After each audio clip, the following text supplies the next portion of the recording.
that whole thing everybody tells you that life अच्छी हो जाएगी after you एक बार IIT कर लो बस, then you do whatever you want, then उसके बाद एक बार IIM कर लो, then whatever, then get a good job, then do whatever. I have a beef with venture capital in India fundamentally because 99.9% of them have never been founders before, but pretend like they know. When I get my chance, I will pay forward. I will ensure that when I have some money, I fund a lot of women-led companies. I always insist in going and shaking. And some of like the best VCs, senior partners, people I really respect also, they're just naturally so uncomfortable. They'll shake hand with me. They'll shake hand like this. And I'm like, and I will be like...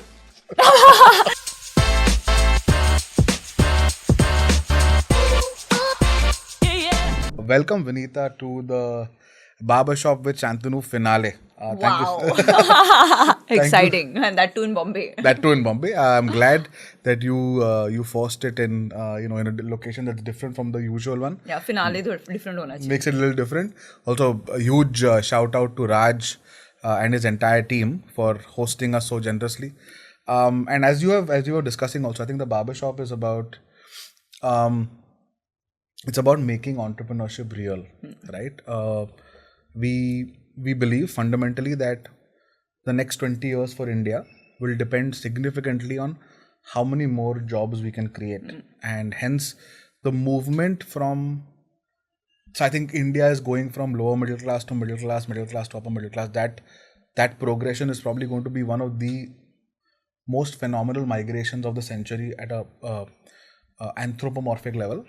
But also we believe that moving from job seeker to job creator for the aspirational youth of the country will be a huge kind of delta creator in that migration. So that was like the macro view, and of course and a very McKinsey view, anthropomorphic delta creation. I'm like, okay, this podcast has started at a different plane from what I expected, given that you told me you can like cross your legs and like sit casually. Yeah, that's true. That is true. But seeing how, and your entrepreneurial journey is over more than a decade and a half now, right?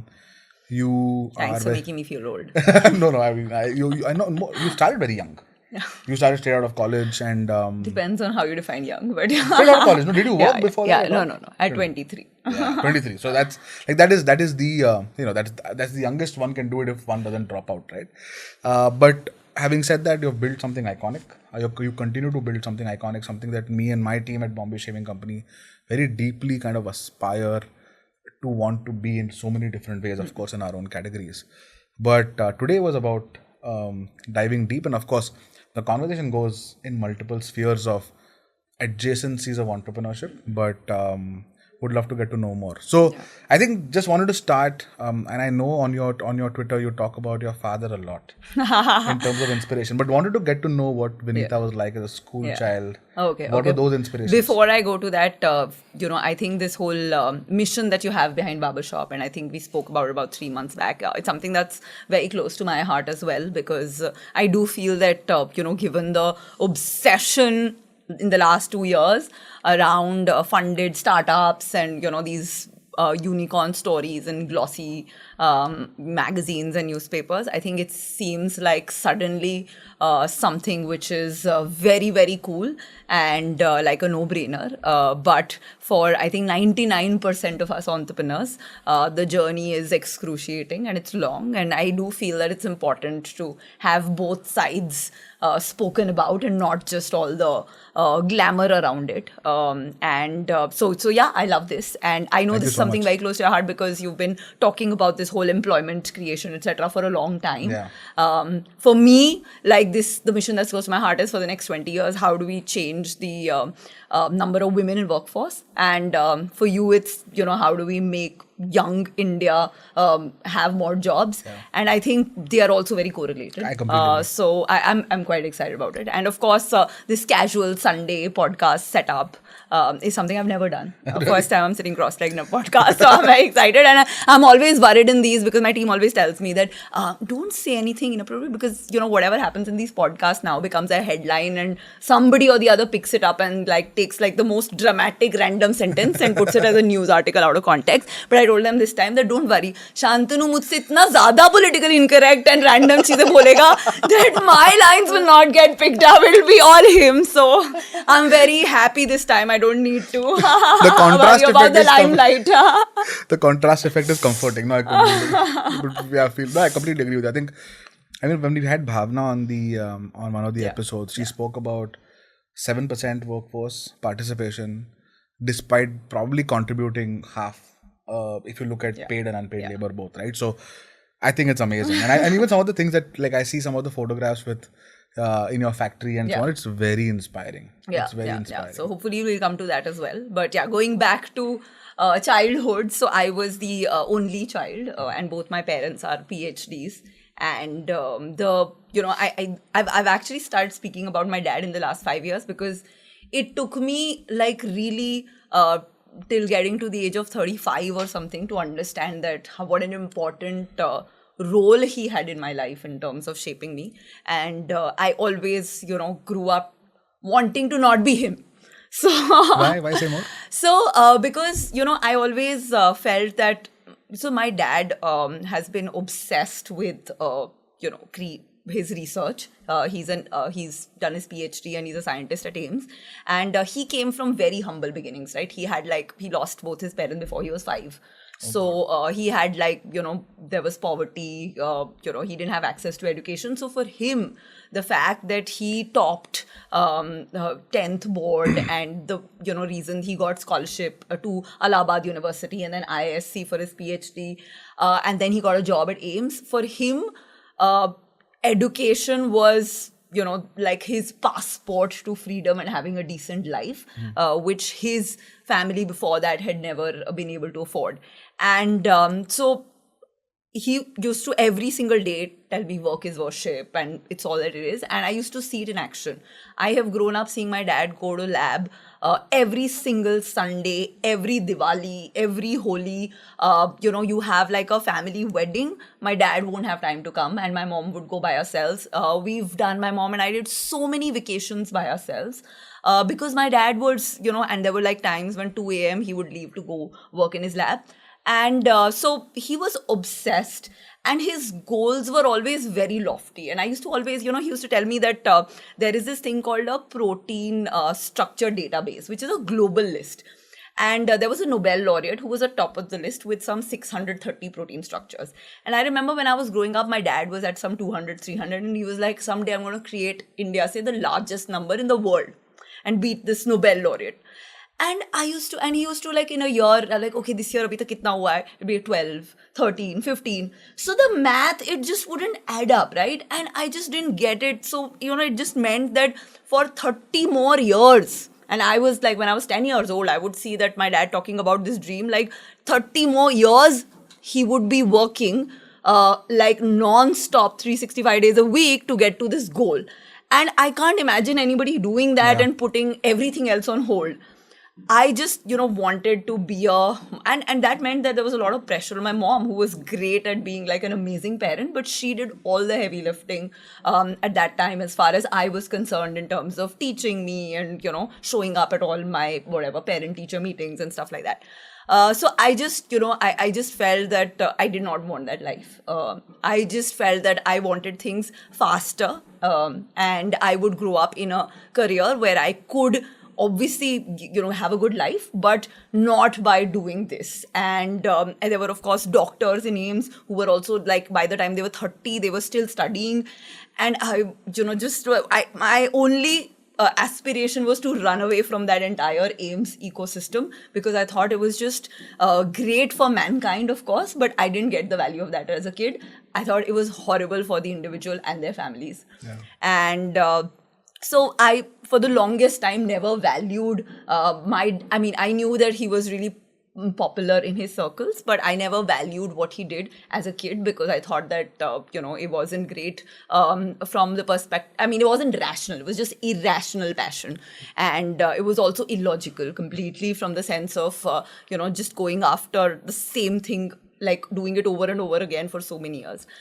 So yeah, I mean, and secondly, he would also say, like, I would ask him, are you going to try to get a Nobel Prize? And he would say things like, see, these things are very political. I believe in letting my work speak because work always speaks. I worked harder. So I also grew up with this strong notion that I will never advocate for myself. I will never put myself out there. And, I will be this person who let her work speak for herself. So, when I started up, I realized that sales was just an important skill, but I was so bad at it. Because I always thought that self-advocacy and, being pompous about what you're doing is really bad, because that's another thing that I learned from my dad. And then, of course, I got married to Kaushik, who's the exact opposite of me. And there was a lot of unlearning that happened. But yes, by the time I was 38, my dad turned 70. And that's when he hit the highest number of protein structures in the world. And the day he turned 70, he was just about 3 away from that. And I had told him that let's have a big party. And he said, I don't want a 70th birthday party. We will celebrate when I get there. 631 or whatever. Yes. And I've seen that journey, 50 years journey. And it's like, I suddenly see that, and I see my own journey of 15 years of, being an entrepreneur, like showing up, not, on weekends or not on every weekend like my dad, but showing up consistently for 15 years and, giving it all is such hard work. Yeah. And it requires some level of irrational passion, which I finally realized at the age of maybe, in the last 4 or 5 years that I got it from my dad. And I get now that if you're doing something world class and you go into it without that patience and that ambition that I will not stop at less than the best in the world, then you will lose your purpose or drive somewhere along the way. And I never saw him lose it. And I feel that if you get that, then I think everything else is, so much easier. And you don't worry about smaller milestones and things like that. Yeah. So that's amazing. But tell me one thing, did you ever feel that he didn't lose it, or did you feel he never showed you he lost it? Yeah, he never showed me he lost it. I've very recently, I did a, fireside with him at Anna University because it was first time. I saw that photo. Yeah. You're an IIT, IIM Ahmedabad, then banker, and you had pedigree through and through, right? So it happened because your parents kind of infused the bug of excellence. Yes, excellence, whatever you do, be world class. So, which IIT is best in the world. I mean, they may not be, and there might be many better institutes, but at least in our worldview, we were satisfied that this is the best place in the world to go to. So let's aim for that. And so they would always keep a high bar. It was important that I not top, but be in the top 3. In fact, for them, it was important I top, but I hated studying because except for maths and physics, I hated all subjects. Yeah. So for me, it was a, task. Especially social studies and all the subjects that required you to memorize stuff, I sucked at them. It's always this big struggle. But that whole thing, everybody tells you that life अच्छी हो जाएगी after you एक बार IIT कर लो बस, then you do whatever you want. Then उसके बाद एक बार IIM कर लो, then whatever. Then get a good job, then do whatever. So that was the whole delayed gratification goal was something that my parents showed me, and their own journey mein to it had played out that. So for them it was and they're both PhDs, so they were even reading novels etc. is a waste of time. So I would sit with a physics book and have a novel and just read that, and I would do all kinds of, they were both working parents, so when they would go I would do whatever I want. When they're back I would be all studying. So to the extent that there were days when I thought that I want to run away because I can't, I am not born to study so hard, but I even made this plan of I'm going to take a train to Bangalore, and that's where I have no family, so nobody can find me and stuff like that, but never had the guts to do any of that stuff, luckily. And how old were you then? Maybe 13 or 14. Oh wow, old enough to like make those kind of calls. Yeah. But it was, I think, my first opportunity that I got when I had a JE rank of 378, and I had like so far told my parents that I love physics, so I want to become a mechanical engineer. But I realized I was getting mechanical engineering in Delhi, which was literally 2 kilometers from my house. It's like IIT campus and AIMS are like 2 kilometers, and I was like, oh my god, my dream of getting away and living in a hostel, etc., is going to be shattered. So I convinced them, nahi mujhe mechanical nahi, mujhe electrical karni hai. And then I ended up in IIT Madras. Wow. Okay. And for me, that was like the starting point of figuring out what I want to do with my life. So I started thinking about what I want to do with my life at 17 when I finally reached IIT.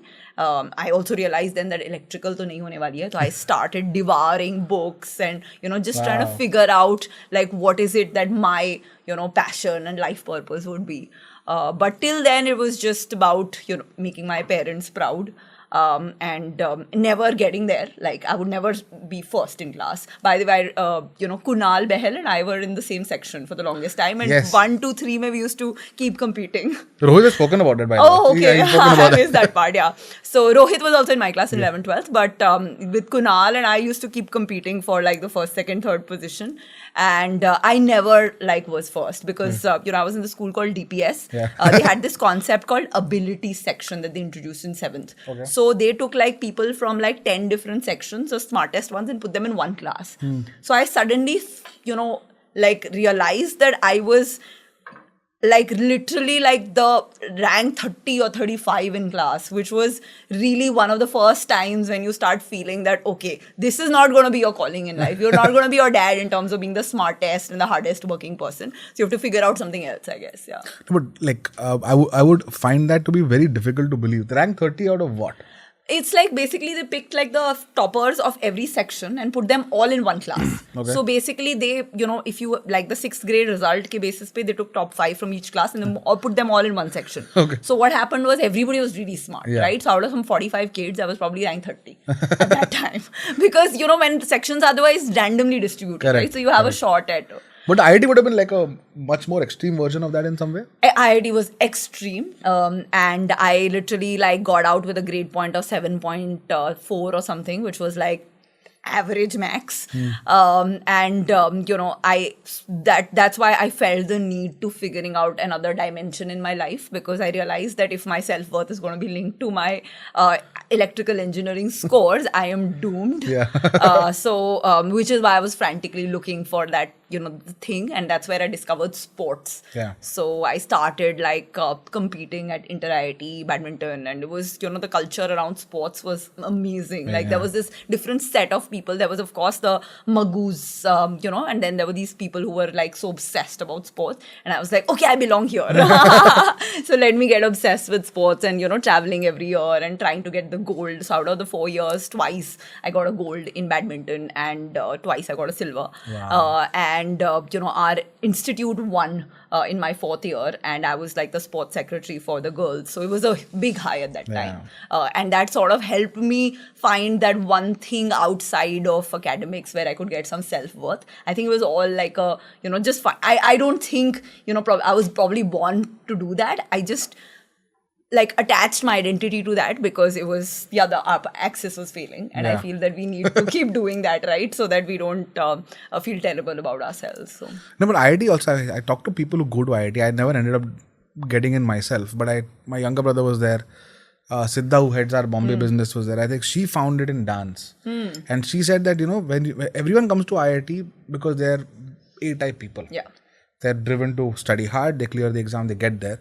And they suddenly realize that academics is one of many dimensions of their life. Yeah. So, and which is amazing. Then she said that if you see people who go to IIT or any institute of excellence, it could be AIMS or whatever, and then they try to do something else, they excel at that also because that's just how they are designed. Yeah. And for example, people who drop out of IIT for entrepreneurship or who become musicians, they end up again, they use the same kind of drive, commitment that took them there, and they kind of apply it in a very different direction. But IIT also breaks people, interestingly, right? Yeah. Because suddenly and a lot of people talk about being first throughout, or kind of being academically very kind of ahead of everyone And suddenly else. for the first time in your life feeling dumb. Yeah. And suddenly you see like J rank 3 around you. Yeah, yeah. We And had you're rank like, 1 in IIT Madras at that time. oh really? And he was really smart. He like walked out with a 9.6. The thing that I mentioned, I was 7.4 and with a 9.6 or something. Wow. But does that affect people? Because you're suddenly not the best, and then you give up because you just worked so hard, and then you just feel like you're out of fuel. I feel that, women like grow up with so much self-doubt anyways that their default assumption is never that they're the best. So for them, it's hard to break them because their assumption is always like, they're always in their own world, in their own heads, putting themselves down, saying that, okay, I don't deserve this, I just got it by whatever, the imposter syndrome and stuff, right? So it's very hard to break them because there's nothing that you can do from the outside that can be worse than the kind of like lofty expectations that they have from themselves that they're not meeting. So I feel that, for me, like this whole, from the time probably that ability section thing happened, I like really knew that I'm not like academically the best. So when I went to IIT, it was just an extension of that. And I anyways, constantly had these self-doubts about, was I lucky on the day of the JEE that I got a rank of 378? Like, literally 2 months before JEE, I like had like a breakdown that I'm not going to be able to get through, and then I'll have to drop a year because my parents won't be happy with anything which is not an IIT, and then I'm going to be, probably going to quota for 1 year and like just figuring it out, and then again taking the entrance, and then what happens. So I was like, when my rank came, it was for me a shock that really, wow, like, what happened there? I just felt that I was lucky on the day, among other things, that, whatever questions came, it was something that I was good at, etc. And so I never really thought that I was really the smartest. I always thought that I was just reasonably smart. And I was definitely not the hardest worker. But I felt that, if I find something which I'm really passionate about, I could work hard because I've had those spikes in my like journey so far. But if I'm not feeling motivated, I can't. So I don't deserve it anyways. So when I was in IIT, I knew that I don't deserve a 9-pointer. I don't deserve to be the best there. I got through. I was lucky. Now I need to figure out where I can find my niche and be good at. And so that level of self-awareness combined with self-doubt helped me not get broken like some of the others who came in assuming that they were the smartest in wherever they came from. So. Tell me one thing, has that changed?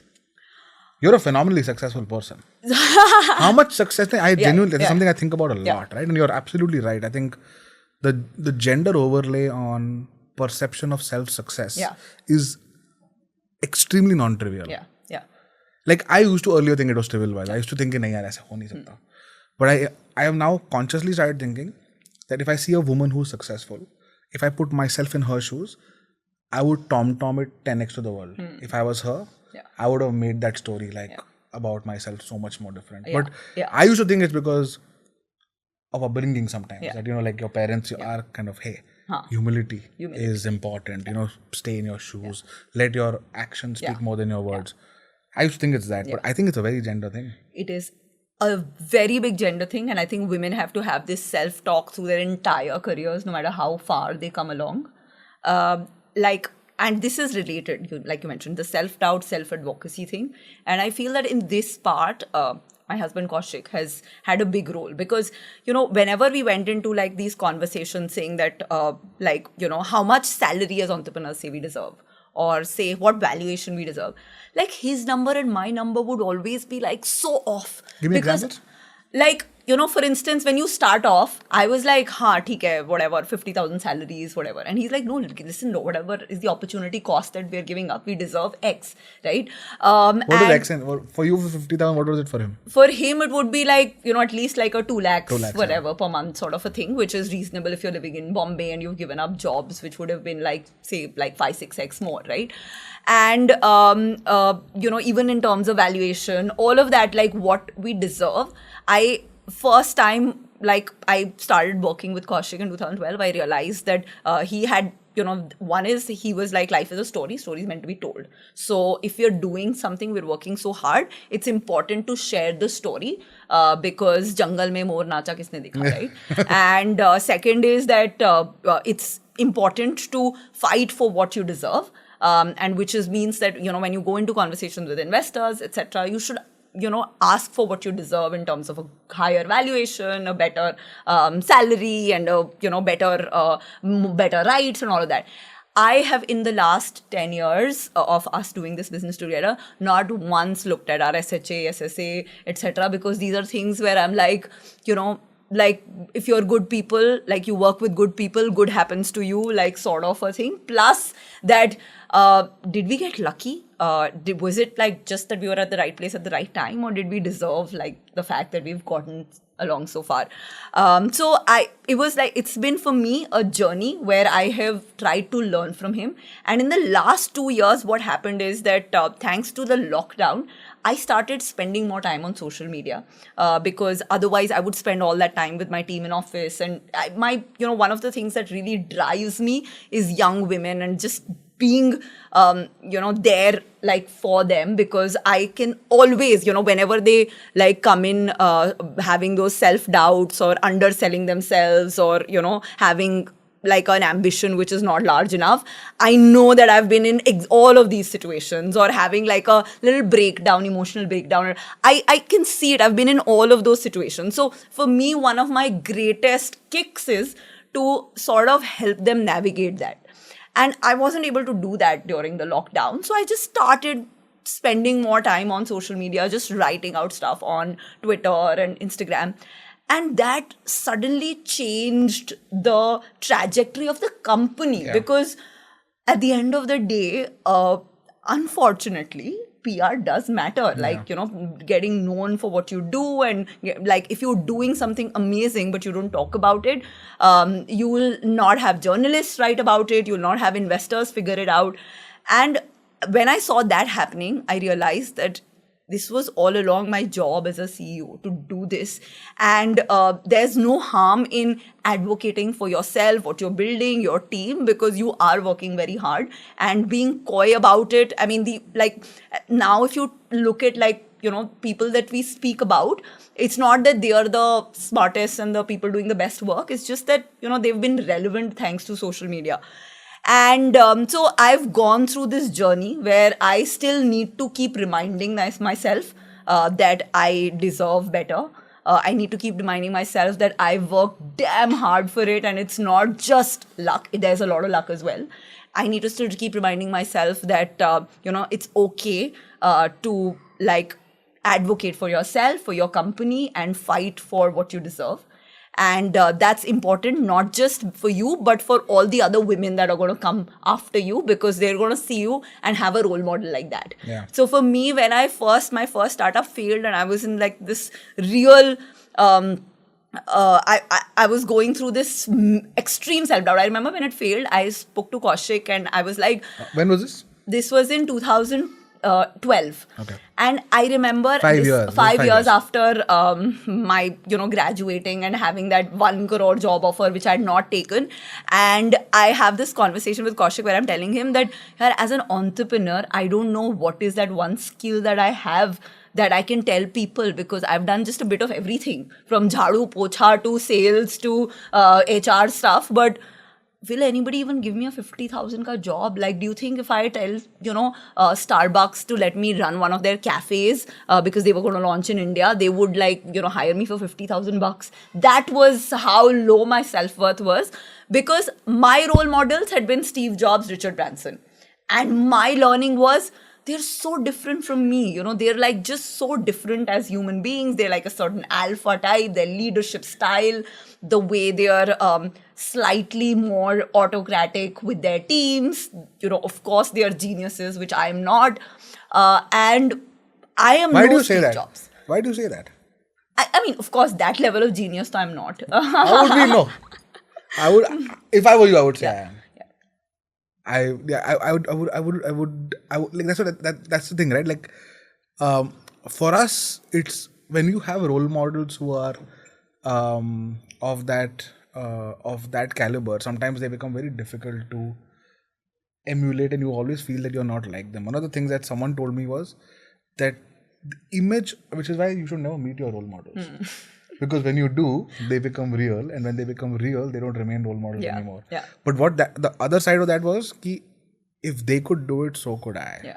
Because I probably am smarter just purely from an evolution standpoint, because I'm younger. So just purely because humanity has kind of progressed, I might actually be smart. But sorry, go ahead. Go ahead. Yeah, no, actually what you said makes sense. You know, then that Walter Isaacson book on Steve Jobs came. For me, it was like, oh my God. And, you know, I remember there are all these, this really dark side to him where you sort of I think it's important to know that side as well, because then it makes them more real for you. But I feel personally, for me, I felt like, when I saw Falguni Nair go through her journey, I felt like it's so much more relatable because you can only be what you see. And really, when I saw her journey, I just somehow thought that, yes, she's like a smart person who's driven, not extremes in any of those dimensions, and she worked really damn hard, and she got overlooked by the best VCs in her first few years because they really thought that she was out of her mind, and then she proved them by building a phenomenal company. And that suddenly for me was like, okay, this is a role model I can really relate to, and I don't have to help out. But anyways, at that time I was like, okay, I'm not Steve Jobs, I'm not Richard Branson. Maybe entrepreneurship was a bad career choice for me. Maybe I should have just taken that investment banking job, and I would have been much better off. And so extreme self-doubt and these conversations around being a failure, and it was very hard. I mean, that phase was of course very hard, but I at that point also I remember Kaushik sort of and we decided at that time that we'll start up together, and Kaushik saying that we will, I'm working with McKinsey and you start up, and once things get better I will join you on board. And our definitions of what is better were also so different at that time. So I think for me, this whole piece around both self-doubt, self-doubt, they go hand in hand. And I feel that when I see all the women in my office, the best of them, they're struggling with that. When I meet women who overestimate themselves, I love them, because I'm like, agree. you are going to be the role model for the whole team here. Yeah. Because we need this. Overestimation, overambition is far better than self-doubt and self-deprecation, because I think we reject ourselves way before anybody else does. So this whole kainat, that entire Shah Rukh Khan dialogue, I think is very real. Yeah. I had dinner with Saisha and Aditya also the other day. And I don't know, have you ever met Sriram Kalyanaraman, also IIT Madras? Keki. Okay, no. Was at McKinsey, and now he's a leadership coach. Okay. So he did one of our workshops. In fact, if you ever do a offsite for Sugar leadership, get him in. Okay. We had 14 people in the room, Vineeta, and he did a 6-hour session for us. And he has a format like Tree of Life, this and that, right? I think 9 or 10 of us cried. Wow. It was very powerful because it kind of takes out your deepest things. But one of the things that thematically came out of that was that language creates reality. That if you say something over and over again, it becomes real. And if it is overestimation, you suddenly keep saying it over and over again. And you're a sports person, right? It comes from sports. The whole Sachin Tendulkar, he, if the match was next day, he would not sleep because he was kept visualizing every shot he would play. And he believes truly that that manifestation was a result of him obsessing over outcomes. Yeah. And had he had self-doubt, I don't think he would have had the courage to imagine hitting Shoaib Akhtar for a 6 in a World Cup, for example. So one of the things is, and which I remember doing a session with you and Kaushik and your team during COVID, where I was personally so amazed to see the excitement, enthusiasm, just pure curiosity that the women in your team had. Of course, given the kind of company and the kind of consumers you have, it's understandable that you have a lot of women in the team, but just their ability to ask questions, be confident, be curious. Also the way they, you send me a message saying that they really want to spend more time with you when they come to Delhi or whatever. It requires a very unique leadership style, which you probably have, to make them comfortable doing that. So kudos to you for doing that. Have you tried to mold it a particular way? So, there are 2-3, like I feel very strongly about building a company which is the best place in the world for women to work at. And there are, I think, in that the biggest drive has been in creating a lot of role models, because I feel that really changes everything.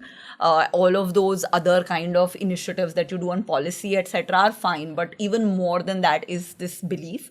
And the things I think that the things that we have been sort of successful in doing to an extent, like we made some progress, are I feel that, for instance, for the longest time, senior managers would come and tell me that they don't want to in sales roles it's a struggle to hire women, because when they give them feedback they start crying, and that whole crying makes it so uncomfortable, and it's just like it's not working, etc., because we have steep targets, we need to be aggressive, so the crying really comes in the way.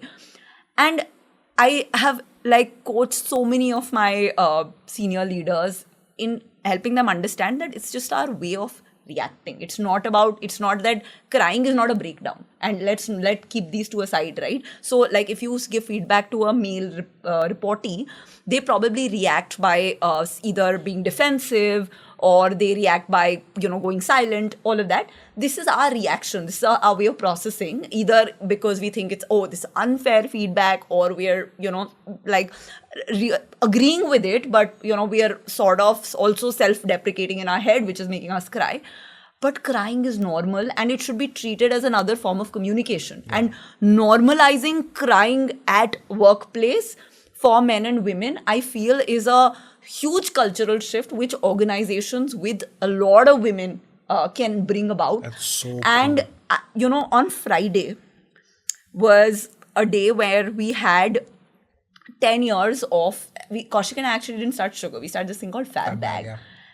We sent our last Fab Bag in September. After 10 years of sending every month 121 Fab Bags later, we finally had a closure there. So we had a farewell party for Fab Bag on 30th.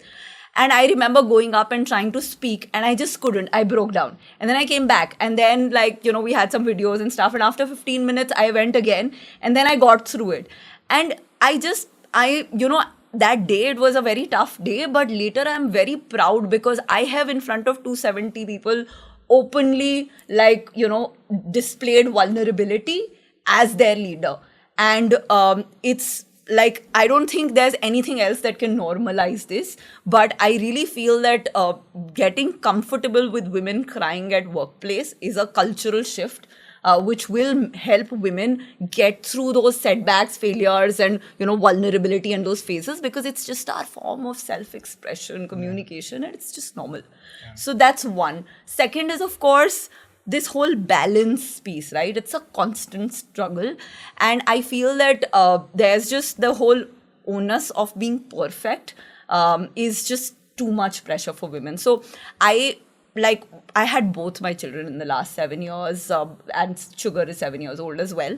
And for every single time, I've brought them to, work many times. And I've had encouraged the senior leaders who've had their own kids to bring them, because when other young women see that phase that, oh my God, Vineeta is a terrible mom, she's just struggling so much, I think it normalizes being just not perfect, right? Yeah. And those struggles, just the normalization of that brings a culture of okay, if she's so terrible at it and she can do it, then maybe of course I have a much better support system, and I don't deny the privilege that I have, but it's I often show up without help with my kids because I want my colleagues to do that. And we've had women get their kids to offsite and get them to work. And I just feel that if you get through that phase of 27 to 35, 37 for women, and they're able to stick with you, then you have them for the next 4 decades. And that's so powerful because that compounding is phenomenal. So I want to do more of that. And the other is, of course, ensuring that there is... we are vocal about the accomplishments of men, women equally. There's enough celebration happening of women leaders as well, because they are not going to advocate for themselves. So I'm going to need somebody to come in and advocate for how amazing they are, so that, others can see their work, because men are just better naturally at doing. They're better at asking for a raise. They're better at talking about their achievements. Getting women to learn some of that. I think that those are the parts where we've made progress. I think the part which is a pet peeve for Kaushik and me, where we've struggled, is that like the most ambitious of women still leave their jobs because their husband is relocating, etc. And I just, it's just one of those things that I find like it's such a cultural thing that either it is coming from he earns more, or it's coming from that, there is this hierarchical superiority at home, that this is the default assumption that if there is a relocation requirement, the choice will be with the husband. And that Kaushik and I still feel that, we're not able to get past that. We still lose a lot of great women because they move cities with their husbands. And I keep telling them that your career, your ambitions, your dreams are not less important just because you're getting paid lesser at this point. Yeah. Because if you leave something you're enjoying and you're good at, you're interrupting your compounding journey. So you might be getting paid lesser today, but what are you building in 5 years, 10 years? And if you have so much conviction in what you're doing, you have to let the compounding play out. So, hang in there, don't quit. But it doesn't work so far. But it's one of my things that I want to get through at some point and figure this out. I mean, I actually want to talk about all the 3 points that you mentioned. The first one around, and that made me think a lot, because I've had at least 5 to 7 feedback discussions. I've never had a guy cry on me. Yeah. I've had 7 women distinctly cry on me. And it became more and more comfortable as it happened more and more, because after the incident, you realize, unfortunately, you're never coached. I wish someone like you would have told me this 10 years back when I started managing at McKinsey or whatever, that this is just a way of communicating. But at that time, you have to kind of, at that time feel, first of all, you feel it's your fault. Yeah. Second of all, then you feel things like, hey, maybe the person's not fit for the job because they can't take the pressure. You build all of these assumptions basis your conditioning, not basis what is real, right? And then I realized, and this was a realization that was happening in McKinsey at the time, that evaluative criteria for consultants were designed for men. For example, I don't know if you remember Kaushik's evaluative criteria. No, I think it was so bad he didn't show me. I'm just kidding. No, the form, not his course, but the form. Number 1 was assertion. How assertive you are. And there was a group of, now at that time, senior women at the firm who started saying that we are assertive, but not in the way that you think we should be. Yeah. It's not about standing up in a room and speaking loudly and having being the loudest. Yeah, our assertion, or my assertion, is actually in being a better listener. Yeah. I'm soft. But I'm able to influence clients to do what's right for them way better than the most assertive consultant in the firm. And then I started realizing that you must have fluid evaluative criteria, because outcomes sometimes are achieved in ways that are not in your scheme of things. So then it's a very important thing though. And this exact matrix is somehow in the heads of every single venture capitalist, which is why less than, even globally, 2.3% of the companies that are funded are women led, right? Global. Imagine. So India ka biases and everything, to forget. That's one place, because that's extreme, right? The kind of things people say to your face, etc. Leave that aside. Globally, where there's just so much awareness, and they've not treated women as unequal for the longest time as in India, there it's 2.3%, because the criterion for a successful venture funded company is firstly assertiveness, secondly ambition, and how big do you think, how big you can sell yourself and your future vision. And I feel that women love speaking about what they've done, because they've always been in a place where coming across as being too ambitious is looked down upon, and they are disliked for it. So they're culturally trained to never sound that they are as ambitious as they are. And that again is the criteria number 2. And then of course, the whole TAM piece, right? Target addressable market, kitna bada hai, etc., which is just a hypothesis, right? So it depends on whether you have a conservative view or you are everybody can be my customer view. Yeah. So these 2-3 criteria, I feel that among, apart from all the other things that prevent women from getting funded, they ensure that a certain type A kind of entrepreneur or founder will get funded on a paper plan. and a certain founder who's just wired very differently in terms of just communication style and forget execution, will not get funded even with very good numbers. And it's great. You're right. Like, for example, when talking about funding, right? I have a beef with venture capital in India fundamentally because 99.9% of them have never been founders before, but pretend like they know. So I have a problem with that. But that's one level. For you, there's a much larger, much more, and this is something. Okay, so this is something I experienced now, 6 years, because I always heard of it. Yeah. But Kaushik may have experienced it because he and you would have been in a room, but I never did. And this time, our first meeting. So this is the first time we had a banker, and we had a whole series of meetings lined up, and we did a very good job with our fundraise. Okay, in the sense that we would take the boardroom, put our shelves in it, we put our posters. Like from Delhi, a team would come down and set it up. Like we gave the room the decorum and privilege that it deserves, because we felt if you're going to ask for $50 million, it makes sense to present who we are. And honestly, just like Sugar, I don't experience Sugar through a presentation that you make, even however articulate and great you might be. I experience it when I'm in your store. Or I use your products. So for us, we try to do that. And we were at our first meeting, first time me and my banker were also meeting. Everything else before that was on Zoom. And our head of our women's business, Siddha, you may have interacted with her and so on. Outstanding human being. Me, her, our COO, and one or two more. So the leadership team was presenting. So I made a 10-15 minute, and then we went into separate kind of, deep dives into the business. And she was presenting her business, which was at that time 4-6 months old. And she said, this is how big I want it to be. And we coached her to say, you're the founder of this business. You're setting it up. You're the founder. You make. And they've also structured it as a separate subsidiary and so on. So tomorrow, if she wants to do a Series A of her own, she should be able to do it. She started presenting. It all became so relevant for me immediately.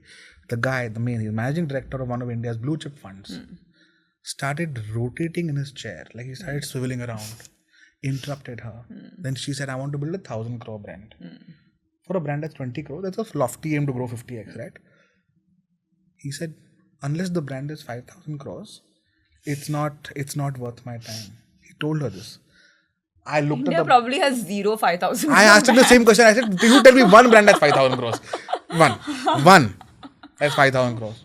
Colgate is 4,500 crores. There are investors. Durex is 280 crores. How big, do you realize if it's not 5,000 crores, it's not big enough. I looked at the banker, I said, I'm shutting the laptop and we're leaving. He said, no, don't worry. He had a relationship to maintain. But that's when it became very real. If it's a woman speaking, unfortunately, it's just, the color of the message is just different. And how have you found someone like me gets switched off like this, and I don't want to engage, but then it harms the business. How do you engage with people over and over again? I've sort of realized that you have to pick the fight, and you have to choose your battle. I early on in our journey, we were so desperate for capital, and it was so hard for Kaushik and me, so hard to raise funding up all the way till I think 2018 or 19 when D2C became cool, thanks to people like you. But it was so hard that I was like, okay, I am not choosing this battle of calling out shit behavior. I am just gonna be when I get my chance, I will pay forward. I will ensure that when I have some money, I fund a lot of women-led companies, but I will not take panga with them. But I've had from in 2012-13, the conversations would be stuff so Kaushik was still with McKinsey, and I've had an investor say that we don't invest in solo women founders, so until Kaushik quits McKinsey and joins full time, we can't give you a check. Explicitly, is it? Explicitly. And then I asked him, why would that be? And very interestingly, the other day we looked at these Google chats where I'm chatting with Kaushik because he was posted in Jamshedpur, and I'm explaining this to him. So I just read my entire response around this, and I've pinged him saying that, it's what he said, and I asked him why. So he said, because we invested in this female founder, and then she had a family, and then she decided to not prioritize this, and the business sort of drifted away, and it didn't make sense. And in my head, it was wow. sample size n equal to 1 and you've decided to label our entire gender saying that I will never invest in women founders, and you are openly talking about it like. But what I said to him was, okay, we'll come back when, because I was like, okay, I badly need this money, and I pinged Kaushik like all kinds of expletives about this investor, and I was like, but then at least he has said that if you quit, then he's going to come, so we have some hope. Yeah. And then I remember, there were like blue chip VC funds that didn't tell us, but told India Quotient, which was our first investor, that they don't invest in husband-wife teams because it becomes like this family business, etc. And I was like, I thought like Kaushik and I, given like our, pedigree and everything, are more than a husband-wife team. But this was something that he was open to, like openly giving us feedback, because it was. And now, obviously, all of these conversations have shushed up because they've all been like, trained to handle these conversations better. And I'm so glad for it, because I feel that first the talk comes and then finally the action will come. Yeah. But there are these subtle things. Like, for instance, like, you meet a VC, they'll shake Kaushik's hand, they won't shake mine. I always insist in going and shaking. And some of like the best VCs, senior partners, people I really respect also, they're just naturally so uncomfortable. They'll shake hand with me.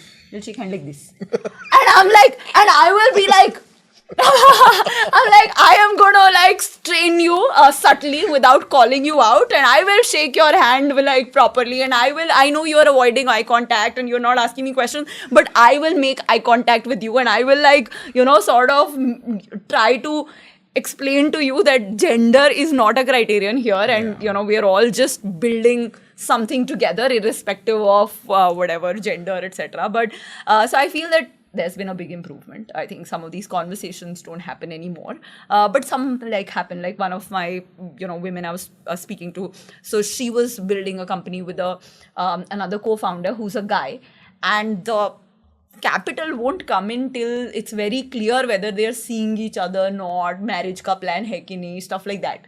And that's a conversation that's happening in like on WhatsApp. She sent screenshot where somebody's asking, are you guys together? Because she like, why does that matter? And they're like, no, it's just, just for clarity. I just thought, etc. And so all of that, some of that stuff is still there.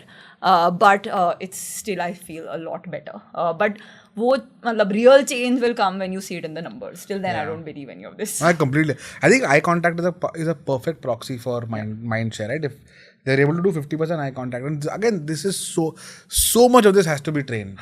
So much of this is training. Like seeing someone look at you and then look at Kaushik, then look at you and then look at Kaushik, and then hopefully over a period of time you keep coaching and you role model, and then hopefully the kind of leaders you're building out at Sugar will then build out their own and then companies, and then it just becomes a lot more kind of mainstream. But I can't imagine, man. I cannot imagine.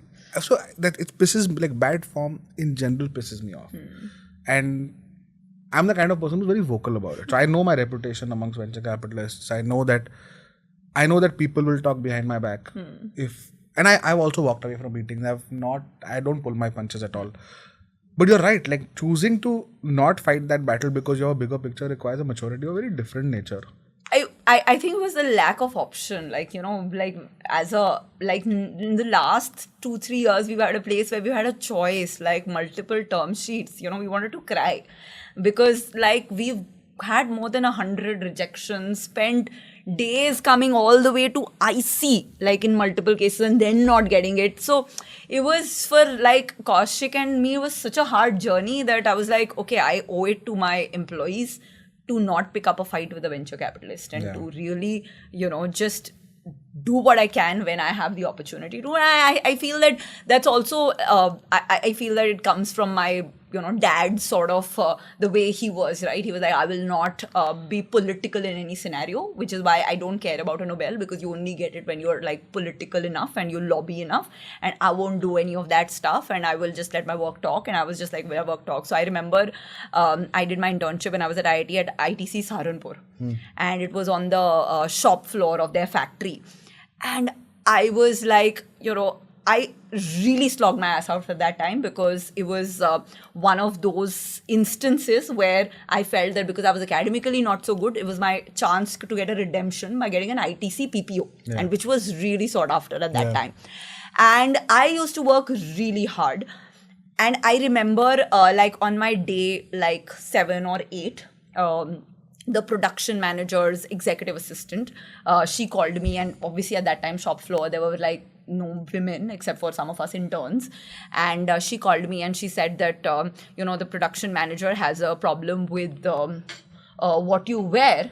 And what I was wearing was really like, now I'm in the probably beauty fashion business, but at that time it was what like you wear at college, right? Like jeans and a top, right?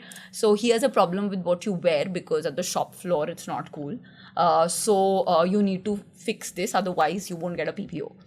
And I remember I was so lame at that time. And some of these things, when you don't stand up for yourself, come back like for decades and keep eating at you. And this is one of those things. I was so lame, I called up my mother. And she was in Delhi, and Saharanpur is about some 180 kilometers from Delhi. And I told her, go to a market, buy like 10 men's shirts, like whatever, checks and etc., and please bring them over. So she drove from Delhi with those 5-10 men's shirts. And for the rest of my internship, every day I would show up in a loose big men's shirt and jeans, because I did not want this to come in the way of my PPO. I was that desperate because it was my redemption. And I just like, those are some of those things which I feel that I wish I had the courage to really fight back, stand up for myself, because I wasn't wrong. And I know that like women need like women to like push back on stuff like this, because otherwise this production manager would have done this for the next 10 years to all the interns who would have come after me. But I didn't have the courage at that time. So, all of these things like are like, which is why I feel so strongly about some of these things, because, I never fought all of this. I didn't fight harassment. I didn't fight, any of those things that happened in various stints. And I feel so strongly about, harassment, etc. at Sugar. That's why I'm like a terror, because I know that like women would still put up with like all kinds of crap, even though the awareness is quite high. It's crazy what happens. I'm again like a lot of my eyes I've been brought up, Vineeta, very much like you probably. You I think had educated parents, sheltered childhood. But for me, I was a guy. So for me, I never experienced like so many of my women friends tell me ki as a 16-year-old traveling in a Delhi public transport bus is a nightmare. You just kind of normalize it and you get used to it. Yeah. But it again at Bombay Shaving Company, I started realizing the other day, like 3 weeks back, and you realize how ill-equipped you are to solve this, right? Because you feel, yaar, I'm educated, I'll get a posh committee, I'll talk to 5 people, we have a board, we have women leaders in the office now. We will manage, we'll intellectually solve and take the right call.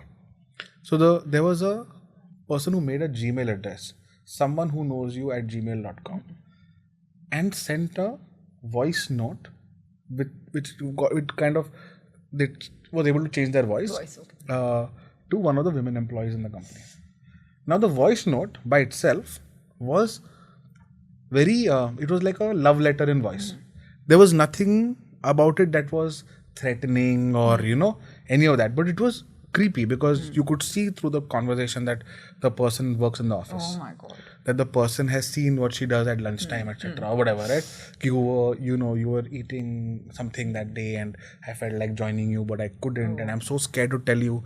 I'm sorry that this has to be anonymous. I don't have the courage to ever tell you, but I could not leave this unsaid. Stuff like that. So you kind of get the emotion, but you're like, this is the weird, like first of all, it's workplace. Second of all, anonymized, this is a slippery slope down which no one knows the outcomes of.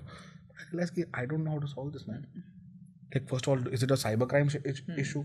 Do you put an FIR? Is it dangerous? Is liability on you? Is the woman feeling guilty about bringing to the people committee or to the CEO? I was ill-equipped to answer all of this. And I'm sure that this is one of a million which I'm ill-equipped to answer. So we're not trained at all. Yeah, absolutely. And the legal and whatever is one part of it. but the actual practical is like so much larger than that. I feel that the, Posh legally, of course, covers a lot, and I'm grateful for Posh. But I think the whole, like, there's so much beyond Posh also that you need to keep reminding. I do hope that all of this awareness will, and through like having workshops and case studies, etc., will solve some of this, because traditionally people have just assumed that they can get away with anything. There was an effort here to be anonymous. All of this, like 5 years back, used to be non-anonymous, right? Like people really like stalking and doing it because it was and cool. physical, space encroachment and so on. But what also I think one of the big realizations for me was that the woman who brought this up was constantly feeling guilt. कि because of me someone should not have a police complaint, uska life ho jayega ye. And I didn't think that for her that would be top of mind. I felt for her top of mind would be finding out who it is so that she can move on with her life and continue doing her work. But for her it was, no, what are you going to do with him? Will he go to jail? She doesn't know who it is.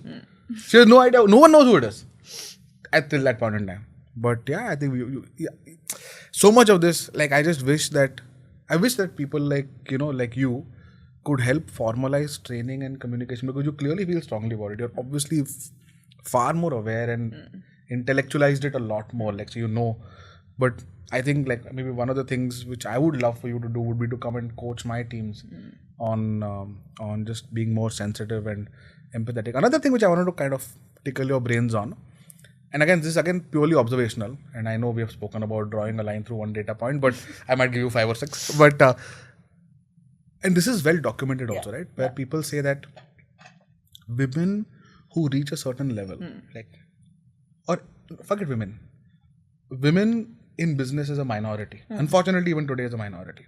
You look at any representation of minority that reaches a certain level, that representation struggles to make the minority a majority, because they find comfort in being a minority. They find that it makes them special. So, for example, it is documented that women leaders don't promote other women.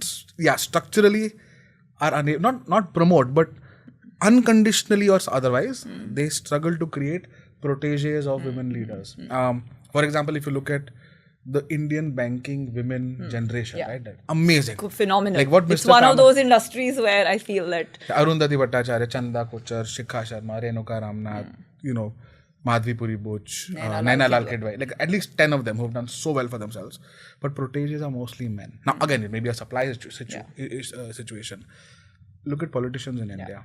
Look at Jayalalitha, Mamata Banerjee, Mayawati, Indira Gandhi. Again, proteges are all men. Maybe supply, but conscious issue was you always saw them as solo women in a room full of men. Of course, queens and brilliant in their own right. But on the one aspect which you are clearly indexing on a lot, which is how do you create more women leaders? Like, do you find that happening a lot more with other women leaders as well, or like, and why does that happen? How are you changing that?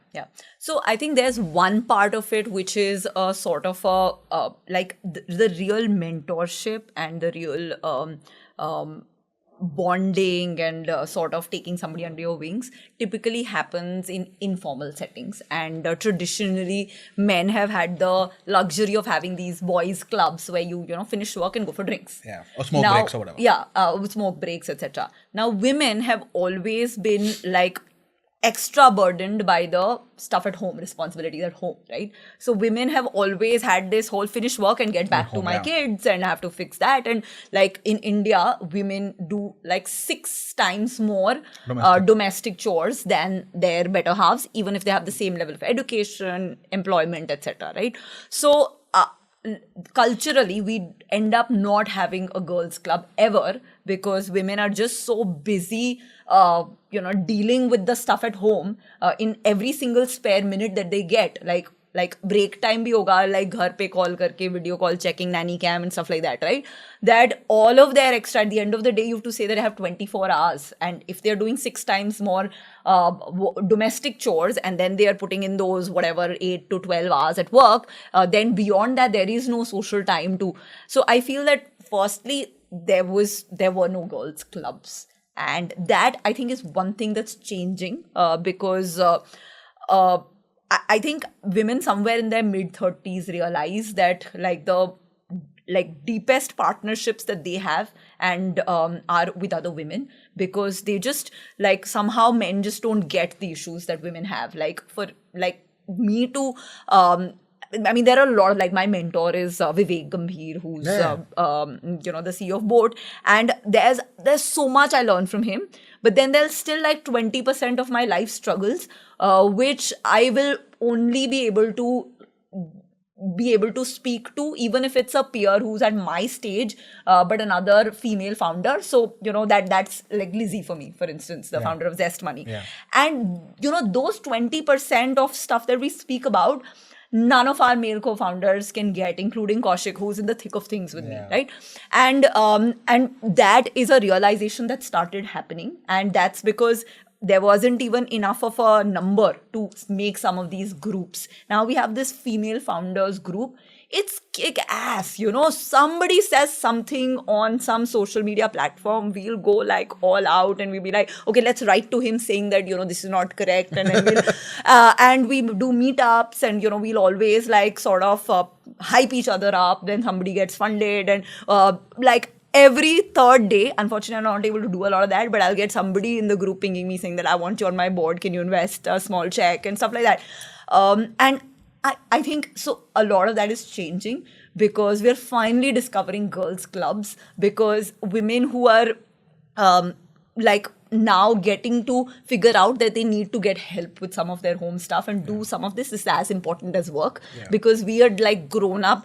I think women, the one big thing that I feel women overestimate, this whole going with the flow.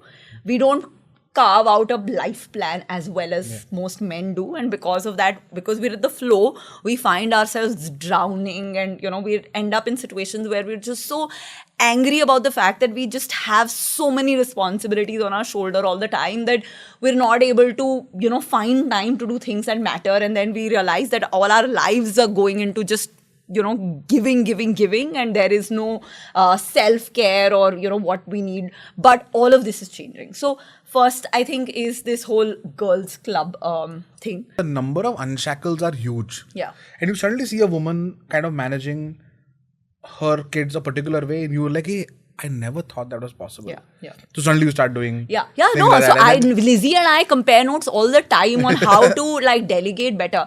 And I'll tell you, we're both so lucky because Lizzie's Mago with Gautam's Mago. So Kaushik, I feel is one of the few people who does 50% or more of the home responsibilities. I can't tell you how rare it is. I am sick of telling people at workplaces to create more equality for women. And I'm this whole agenda is dead the moment you're doing 70-80% of the homework, because you're not going to be able to invent time, right? Time is the only finite asset that we all have. And Kaushik grew up in a family where, Bengalis are generally, they have women are very strong in Bengal. And so he's when the at night everybody finishes dinner, his mom sleeps early, his dad will put all the stuff back in the fridge. I'm very sorry to say, but I so many accomplished friends of mine from IITs, IIMs, etc.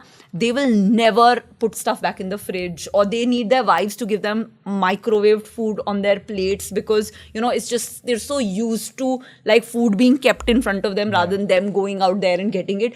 Now these small things start adding up, right?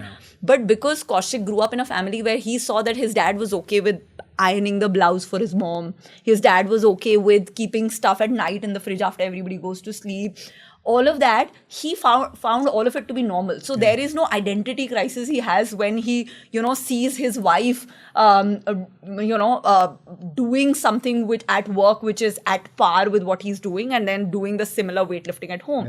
And I think, Lizzie is also sort of lucky to have that, but that makes all the difference. But, we still learn from each other on how to ensure that we're able to delegate some of this better.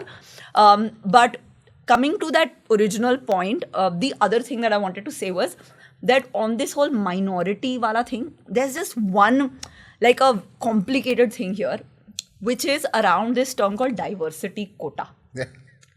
So what happens is that it's a very complex thing. It's like one of those things which I want it, but it's, like everybody assuming that I came through that is a problem, right? So then this becomes when I remember when I was in IIT, like every time I would get called to an interview or something, there was this murmur, diversity quota, they wanted to hire girls, so that's why isko interview mein le liya.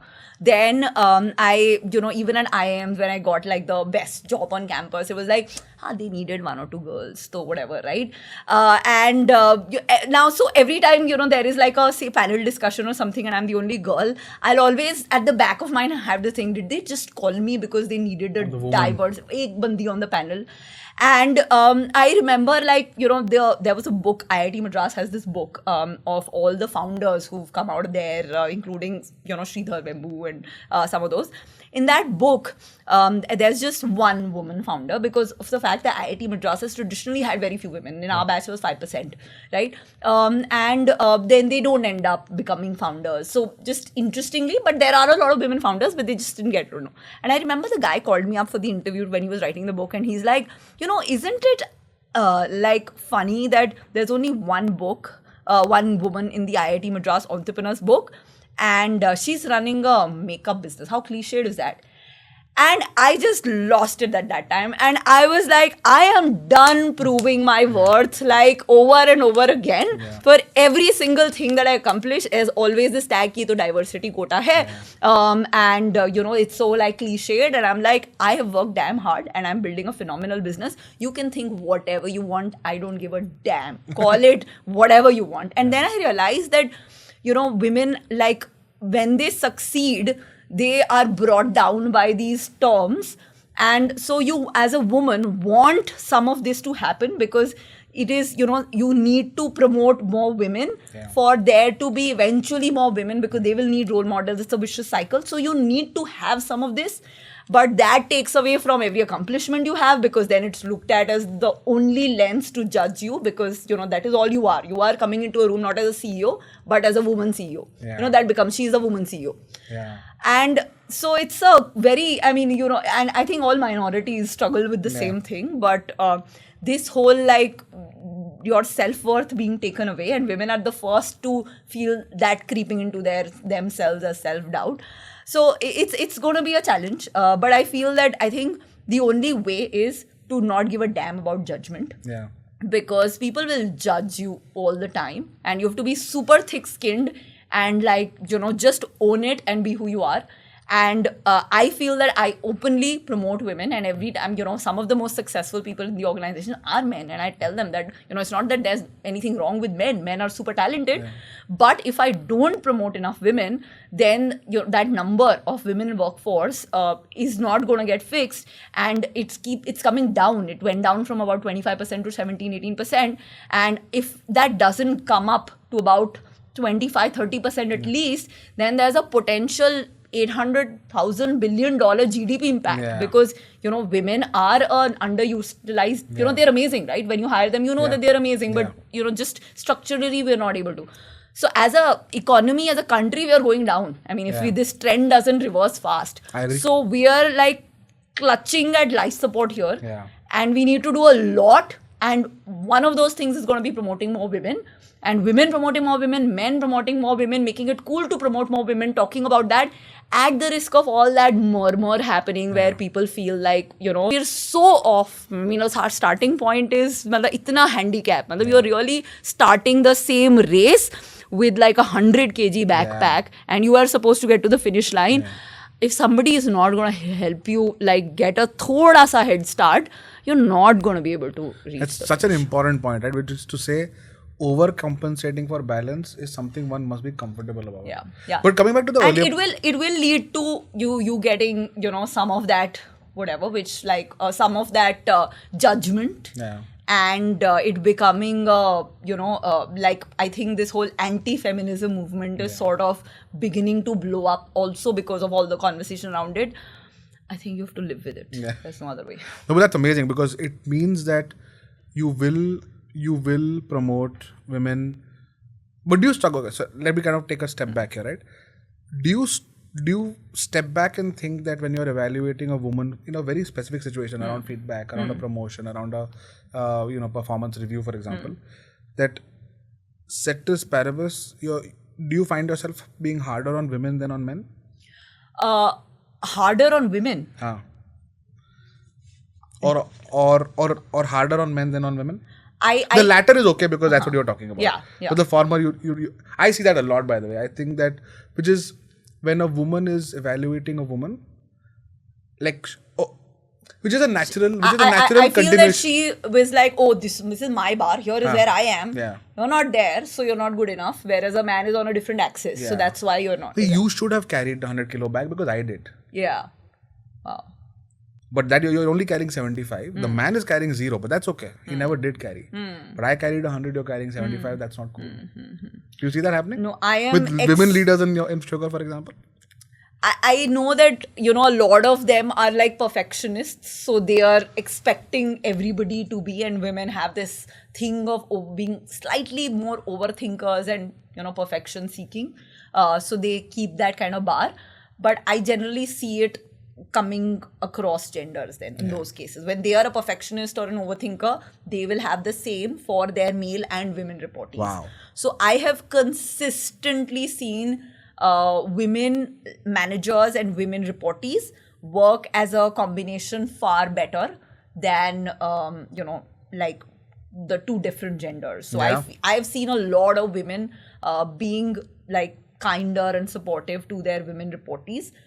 Because I feel that, they're beginning to see themselves in them, that I was here and I didn't have this help. Let me help her out. For me, it's been slightly different. I've seen women leaders in my company and even at McKinsey. I've had to force them or push them to evaluate men that report into them harsher than they were. They were cutting men slack naturally. Also, especially when you're younger, the man is much older. Right, in startups now the age is huge, right? Our oldest employee is 71, 72 years old. Wow. Right? Like spent 40 years in Colgate and then still very energetic to work, but still, will kind of come in a particular role, will report into someone, will report into a woman and so on. But you have to say, hey, hold on. Just because the person is more experienced, is a man, speaks loudly, doesn't mean that the OKRs or the output metrics can be relaxed. Cannot happen. No, but he's trying this, but he's trying that. No, if it was a woman, you would not have. If it was a young woman, you would definitely not have. So, you have to, like, at least for me, I have tried to, maybe the data points are fewer, and I'd be very, very happy if what you're saying is actually the majority of the situations where, and it's okay, man, like, I genuinely feel that if the balance is so off at the starting point, then it is absolutely required that merit and question all is complete nonsense. And structurally, I think performance appraisals by design are you talking about all the stuff that you did. I feel that when you're evaluating a woman, you need to dig harder because she's gonna hide her achievements. Correct. Right? I remember IIT mein there used to be this, when you graduate, this thing called Insti-Blues, which was this thing that you get for being an all-rounder. When I was in my 4th year, like my batchmates told me, apply for it, you'll easily get it. You've been doing so much. I was like, I'm not applying for it because I don't deserve it. Self-rejection pehle hi, to dal diya hi nahi. When I went to IIM Ahmedabad, my, at that time, co-founder, he forced me to fill that, okay? And I filled a version of it. And then I was about to submit. He's like, just send me a version, because he was applying for the male all-rounder thing. And I sent him. He's like, are you mad? You didn't put the fact that you ran a marathon here. I was like, how's that relevant for, like, it's not on campus. How does it matter? It was during your 2 years. You ran a 42-kilometer marathon, finished it. Write it there.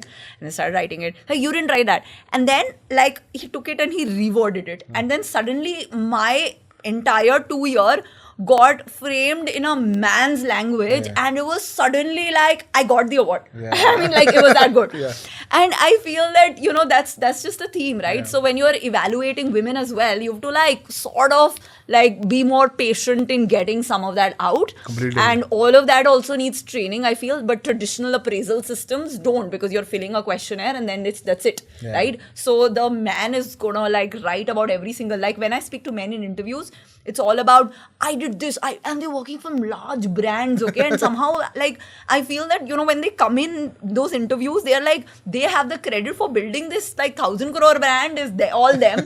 Ye 5,000 crore ki company ka ये पूरा function ही नहीं चल रहा होता if had it not been for them. I did this, I did that. And when I talk to women and I ask them that, Arey, so what did you do? No, we. And then they'll be like, what do you want to do? What's your ambition? Where do you see yourself? They'll be like, I want to contribute more to the organization. And I mean, what is your personal ambition? No, I just want to be somebody who's, contributes to. I'm like, contribution to hamari life story hai. That's all we do, right? Contribute ghar pe, contribute at work, contribute. That's our identity, right? So we will figure out a way to remove our own accomplishments and bring them down to just, helping, supporting, contributing. And which is why we need to reframe some of that. Do you actually, when I came into this discussion, one of the things that I was actively on the ride here when I was making notes, I said, I don't want this to be about women. Oh, shit. No, I did not. It's naturally gone there, which is amazing because it's something you feel strongly about. Yeah. And for me, I didn't want to make it about women. If you did, it's completely fine. Okay. Yeah. We went down that path, but it becomes so real. Tayushi, for example, it's so real. Constantly, family discussions around, how it is to be she's a woman solo founder, working with investors, women, apparel brand and all of that, right? So there'll be someone or the other talking about, a point of view. I'm sure a male point of view on makeup will broadly not be consumer driven. Yeah. But for her, she has to struggle with it, and then you have to kind of explain, and it must be really hard. For me, the fact that 99% of decision makers were men, and for them to understand कि 4 घंटे की lipstick and 8 घंटे की lipstick में फर्क क्या होता है वो तो टच अप कर लो. The whole fact that for women, the whole makeup is such an emotional journey. It's one of the few things we do for ourselves, and how it's closely associated with confidence, self-expression, being ourselves, and we don't want that to be something that's interrupted. We want to be unstoppable there, and that's why it's important to have makeup that's phenomenally long-lasting. Yeah. But explaining that to a male VC, I feel was so hard. But if you have a healthy bar or a healthy snack company, you will get funded with a paper plan because the VC can relate to it. He's struggling with weight loss and stuff like that. It's so easy and exciting for him. But if you're trying to sell a lipstick, which is, just 4 hours more long-lasting, it's gonna be tam kitna hai. And I remember trying to explain to them that tam to research report se aayega. By the time it shows up in that market research, it's too late because the consumer is changing so fast. Why don't you go talk to a 24-year-old and a 48-year-old and see how different they are as human beings? Their association with fashion and beauty is so different. Don't go by the tam because the tam will explode. Correct. Because the behavior is changing. Look at the behavior.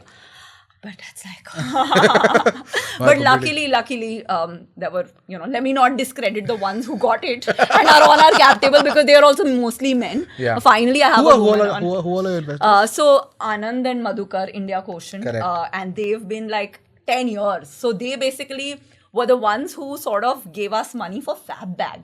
And it was definitely an unscalable business because at that time, Kaushik and I didn't know that scalability is an important criterion for VC. We thought 100 crore ki company banana is a great, outcome. But it doesn't work like that for VCs. Usko bechna and all of that. But they sort of were okay, these two, they are a couple, and that's rare for couples to work out. But they are, smart hustlers. They'll figure it out, and they trusted, and they were there, and in our darkest of days, they've done 2 things. Financial support, when Sugar was started, we literally broke our last FD and we had nothing left. And then we were down to negative cash balance, and, they gave us a loan from their own carry money. And that's really putting their, money where the mouth is, because that was their personal money. And they said, मैं 1 crore loan दे रहा हूँ, ये डूब गया ना, तो इतना हमारे personal जेब से जाएगा, because this is not fund money. As a fund, we're not allowed to put good money after bad. And second is just the moral support. So again, when Sugar was born in 2015, I had my first son, right? And for me, it was yaar, ye company bada banana is taking my entire youth away. So if I want to have a family, I'm not going to put that on hold anymore. And so at our absolute lowest, when Fab Bag was it was determined that Fab Bag is, not going to scale and it's not going to get funding, and Sugar hadn't yet started, I decided to have a baby. And I tried hiding it from Anand and Madhukar till the 7th, 8th month, every board meeting, I would be like, dress appropriately so they don't get to Are know, you because I serious? didn't have the guts to tell them that I'm doing this, right? It's for any investor, it's like, यार मेरे पैसे लेके तुमने डुबा दिए and उसके बाद तुम्हें other things करने के लिए time है. And then 7th or 8th month, I remember Anand saying, do you want to tell me something? And I was like, oh yeah, next month I'm having a baby. And I was like, that's it, they are going to be like write off max. But they were like so kind. They like showed up to meet the little one, and then every time they would call me, I would be like really trying to not get the baby to not cry and be like, yeah, hi, yeah, I'm getting back to work next week and blah blah blah, pretending that this has not changed my life at all, and be like, relax, yeah. Matlab, it's like a once in a lifetime thing. Live it. It's gonna happen, and don't worry about all of this. And I'd be like always trying to oversell myself, saying that no, I'm not letting this impact. I'm all focused on building sugar, blah blah blah.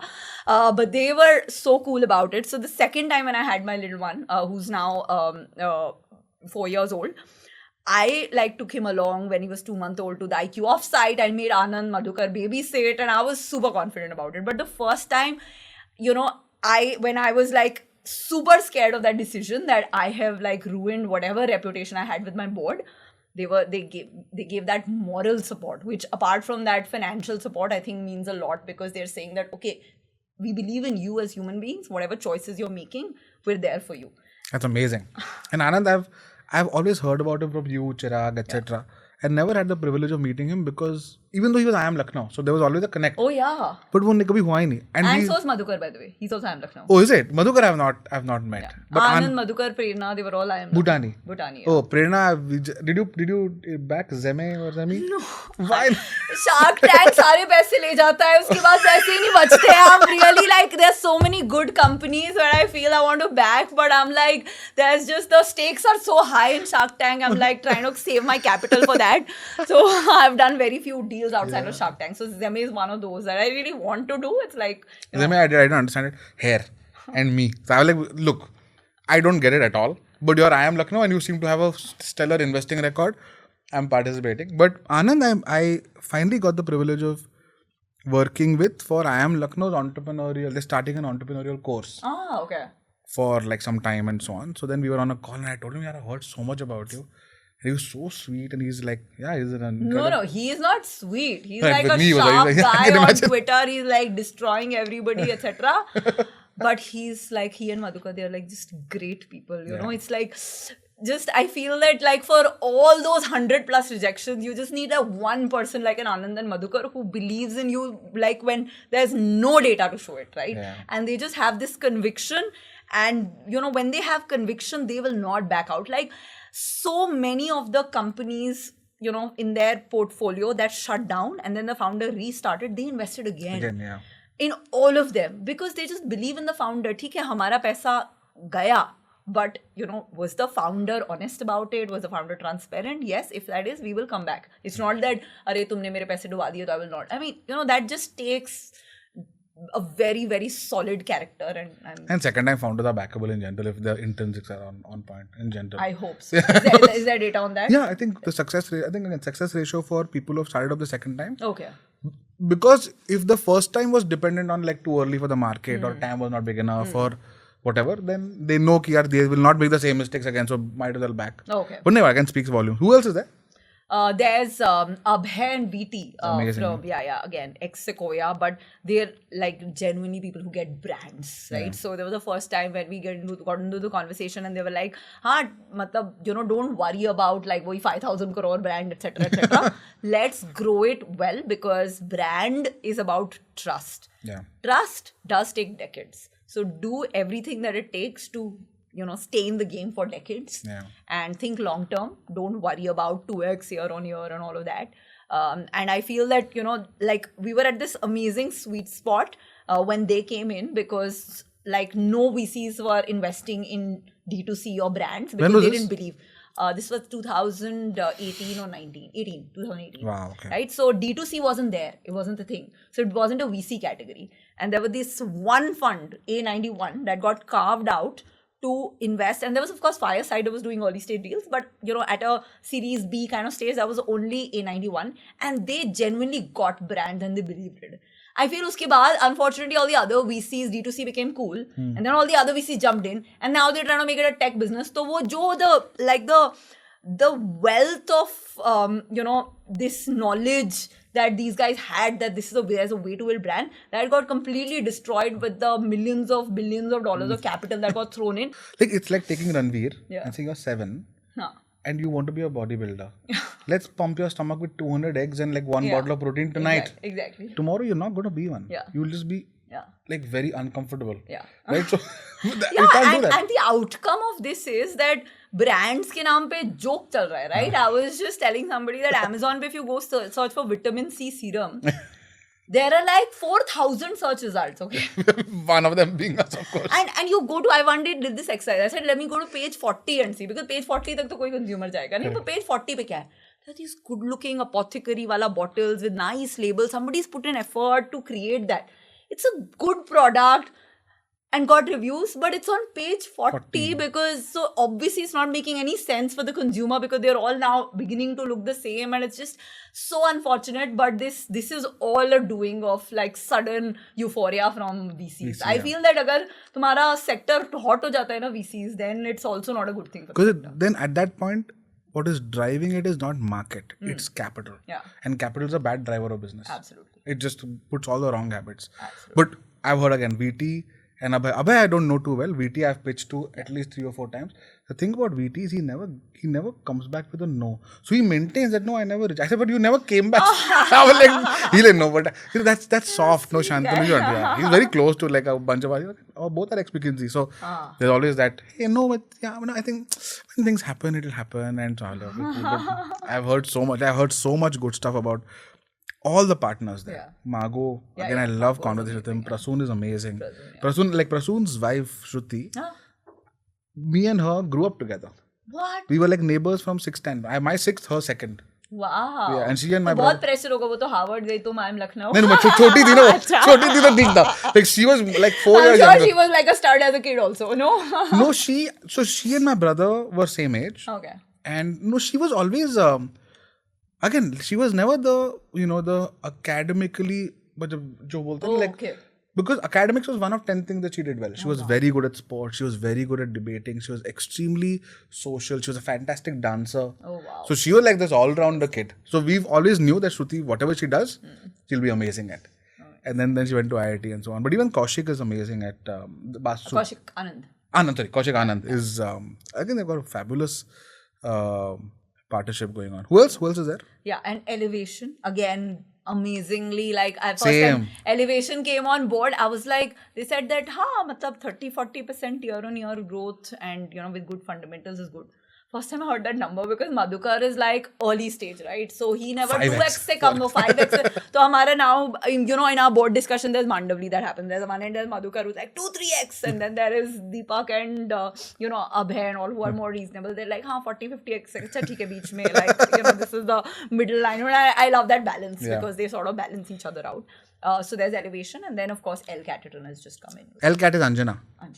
Wow. Is she the first? My class. She's the first woman on board. Wow. Actually, very funny this is. So on our board, she's the first woman officially. But board meetings, there have been 2 girls who've joined at various points. There's Romita, who was at A91, and she used to join our board conversations. And then there was Prerna, from IQ, who used to join. And both of them left their funds to start up their own beauty brands. Wow. So I was like... ये confidence is not the SHA. No, I was like, ये business itna exciting and high gross margin business hai that like, like when a woman comes to board, she ends up leaving the fund to that. So like for your own retention strategy, I think, getting a woman on board.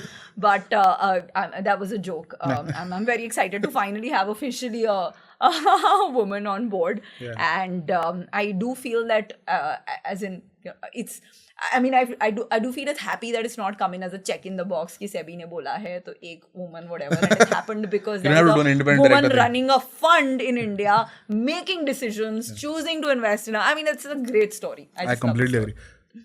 It's amazing how much of your board is McKinsey. Yeah, Deepak Gaur is McKinsey. Your husband McKinsey. Gaur is McKinsey, Abhay and VT are McKinsey, Anjana is McKinsey. Oh my god. I think Anand and Madhukar are the only ones who are not. Yeah.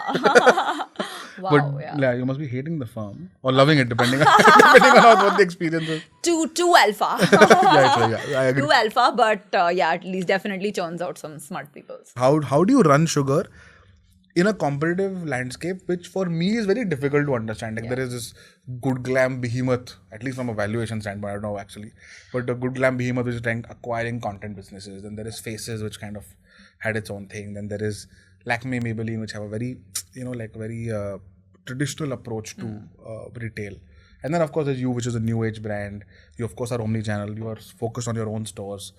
But do you ever feel like, strategically trying to see whether pivoting into or piloting some of the things that your competitors are doing makes sense? Or am I even talking about your competition the right way? Are there other companies and so No, you're talking about competition absolutely the right way, because the first milestone for us is actually to become the number one color cosmetics brand, and the ones that are in market share right now larger than us are Lakme and Maybelline, the Unilever and L'Oreal brands. And so yes, everybody who's in the business is a competitor. We've realized that right now, because of the whole amount of capital that's gone into D2C, luckily not so much to color cosmetics, because creating a high quality makeup product is still very hard. So not so much there, but still I think as on date it's very, very easy to start a brand, but it's really hard to build a brand. Correct. Because there is attention deficit and there's just so much clutter. So to over a period of time credibly stand out is very hard. What we've realized is that our thesis is very simple. We want to stay very focused on young women, which is primarily women under the age of 25. And for those women, the shift in behavior is solid in terms of the per capita consumption of makeup compared to older women. Their association with makeup at a deeply emotional level, but they are still afraid of it. It's one of those things, they have a complicated relationship where they love engaging with it. They're watching tons of content, but they're still scared of it. So half of their makeup they never touch, because they're will I look silly? Right? Really? So for us, it is a 2-decade-long game around continuously educating them in a fun way. So they have low attention span, which is why it's important for the content to be very, very basic, but very fun. So which is why we do a lot of reels with Bollywood music in the background, and as a result of this, we on Instagram and YouTube have by far the largest community of women and the fastest growing. Doing both at a time where, of course, the algorithms of Meta and Google are getting more and more complex is hard. But we're able to do because we see this as you educate them and you help them improve their relationship with makeup, and you help them see it as a fun thing rather than a thing which they have to do to cure any defect, but more as a thing that they use for self-expression. And they will end up buying more and more makeup eventually, and because they associate Sugar as the brand that gets them, that gets that real women have large pores and have acne and have skin problems, have deep skin tones where they need a lipstick that doesn't make them look silly, they need a foundation that doesn't wash them out, etc. The fact that the brand gets them, they will trust the brand in the long run. So that's our overall thesis, and which is why we are just, for us, all the effort goes in creating products that are really superior, because we know that these women don't want to be sold to. They don't trust ads. They only trust their own judgment. So they need to try it out to know that this is better makeup. And we want to educate them. These are the only investments that we do. Great products, great content. Everything else will happen. Wow. And we're obsessed with creating our own content. So we don't want to invest in buying any content platforms, etc., because we realize that most large content platforms are built around Bollywood gossip or things like that, which I understand has the highest engagement, but that's not relevant to our TG. So we are very clear about building the right content and community. So women are only coming here to discuss makeup, beauty, confidence, and all of that. And if we are able to build the largest community, eventually it will lead to a brand that has the deepest connection with young women, and which means we make a choice. Like, we don't do hydrating foundations, for instance, which are very important for women who are 45-year-old, because your skin becomes dry and you need a hydrating foundation, because we want to stay focused. So we're very clearly making a choice, because we realize 65% of women in India are under the age of 35. And this is a demographic that we're super excited about, and we know will explode in the next 10 years. As participation workforce goes up, the rate at which the consumption happens will dramatically grow up. So we feel there's an opportunity here to actually create like a 5,000 crore, the number that we were speaking about, brand eventually around color cosmetics for young women, just because of the fact that this consumer is very interesting. And hence, in this whole journey, there are a lot of other things like house of brands, content, communities, acquisition, etc. We're learning what all is happening, because it's important to learn from what your competition is doing. But we're right now just want to stay as focused, because, you know, if we don't get to that number one spot very soon, it would prove that we're not really solving for these women, because that target base is only growing so fast and the market is growing so fast. So, which is why we want to get there first before we get into other things like house of brands or acquiring other content platforms. And we're also as founders, we're fundamentally very driven by like fundamentals of the business, in terms of saying that, okay, gross margin high hona chahiye, you shouldn't burn too much. कितना है आपका वैसे gross margin? बहुत high होता है overall at about a 75%. Wow, that's amazing cushion actually to yeah. And it is, that's how the category is. I feel that like it doesn't make sense. For instance, we're anal about not discounting too much. And you know how hard that is in like the marketplaces ka thing, right? There's always, you're getting a call saying that, you know, give us more discount, give us more discount.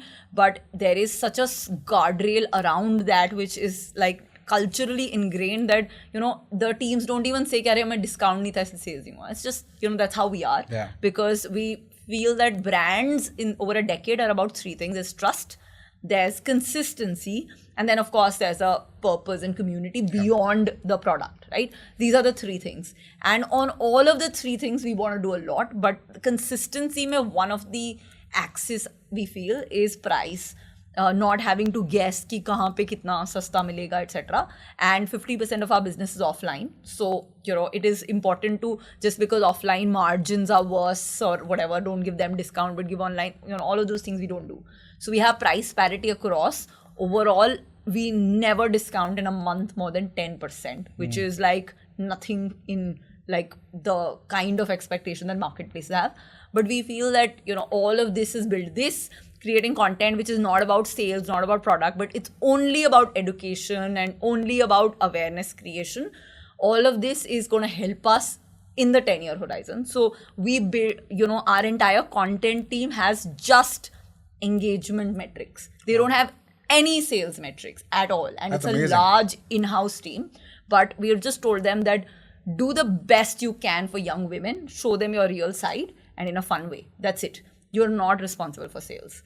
And then, of course, there is like a separate sales team that's dealing with all the impact of it. It's hard in the short term, but this content team reports into who?